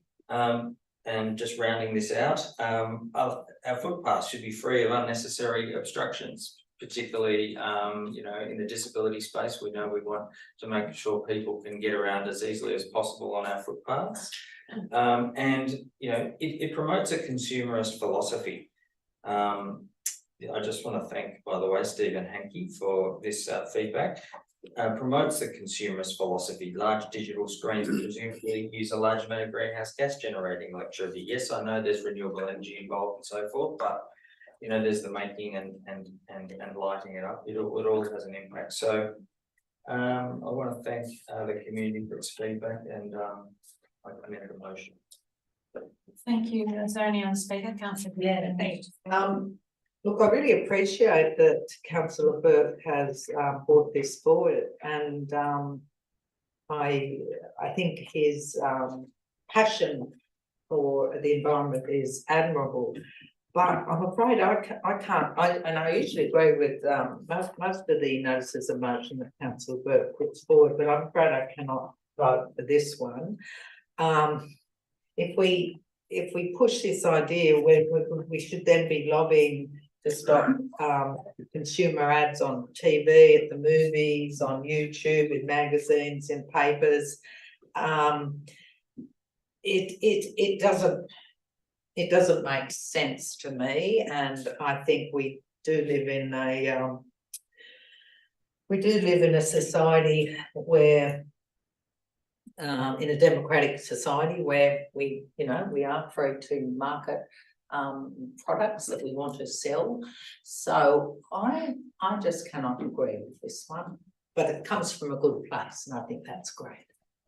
Thank you, councillor Gibson. Councillor Spencer. Thank you, Mayor. I'll freely admit I sold my soul to the advertising devil in the last, in the council meeting when we approved the JC Deco outdoor advertising program. I mean, the sums of money involved, the contribution to the budget were material. While I get Councillor Burke's position that encouraging consumerism is bad and advertising is bad, I think the general advertising pollutant is probably the biggest issue on that community. Walking around seeing signs, walking around seeing advertisements when we could be walking around seeing more open space and less advertising, I think is a good thing. And we could be leading the world in terms of maybe not leading the world, but up there with those other jurisdictions that are leading the world in terms of making our environment free of advertising and visual pollutants. So I do thank Councillor Burke for keeping on this issue. And while I have sold my soul, I think you're certainly bringing me around. Maybe we've sold our souls enough that we can actually make some contribution to making the streetscapes a little bit more pleasant. So thank you, and I support the motion. Are there any other speakers? I'll put them on. Just thank you, Mayor. I just want to address one thing that was mentioned, Councillor Gibson, in terms of this is not a proposal to do anything. This is a report, firstly, and the second thing is it's about choice. It's about choice of what is put in front of you. So you can open a magazine, look at the ads. You can watch TV. You can watch your mobile phone. You can choose to see ads wherever you want. This is about almost being forced on you. It's somewhat different, just in trying to enjoy the outdoor area. So yeah, there's plenty of advertising around. I totally understand that, and I do believe in a regulated capitalist society. But at the end of the day, you have to have some limits, and this is one area where we could, I guess, not enforce advertising in front of people's faces if they don't particularly want to see it when they're walking down the street. Thank you. And on that basis, I'll put the item. All those in favour, those against. That is carried. Just before I close the meeting, I'm going to suspend standing orders shortly, just to move a motion of acknowledgement and thanks to the General Manager, to the directors, and to all of the council staff and councillors for their exceptional professionalism, passion, and commitment to the North Sydney community, and their unstinting hard work over the last course of this year. Thank you to all of the staff and councillors, and very best wishes to you and your families over the holiday season and for a wonderful new year. If I have a seconder for that motion. Thank you. Seconded by Councillor Berriby or Lamb. All those in favour? That's carried. That brings us to the close of the meeting. Thank you.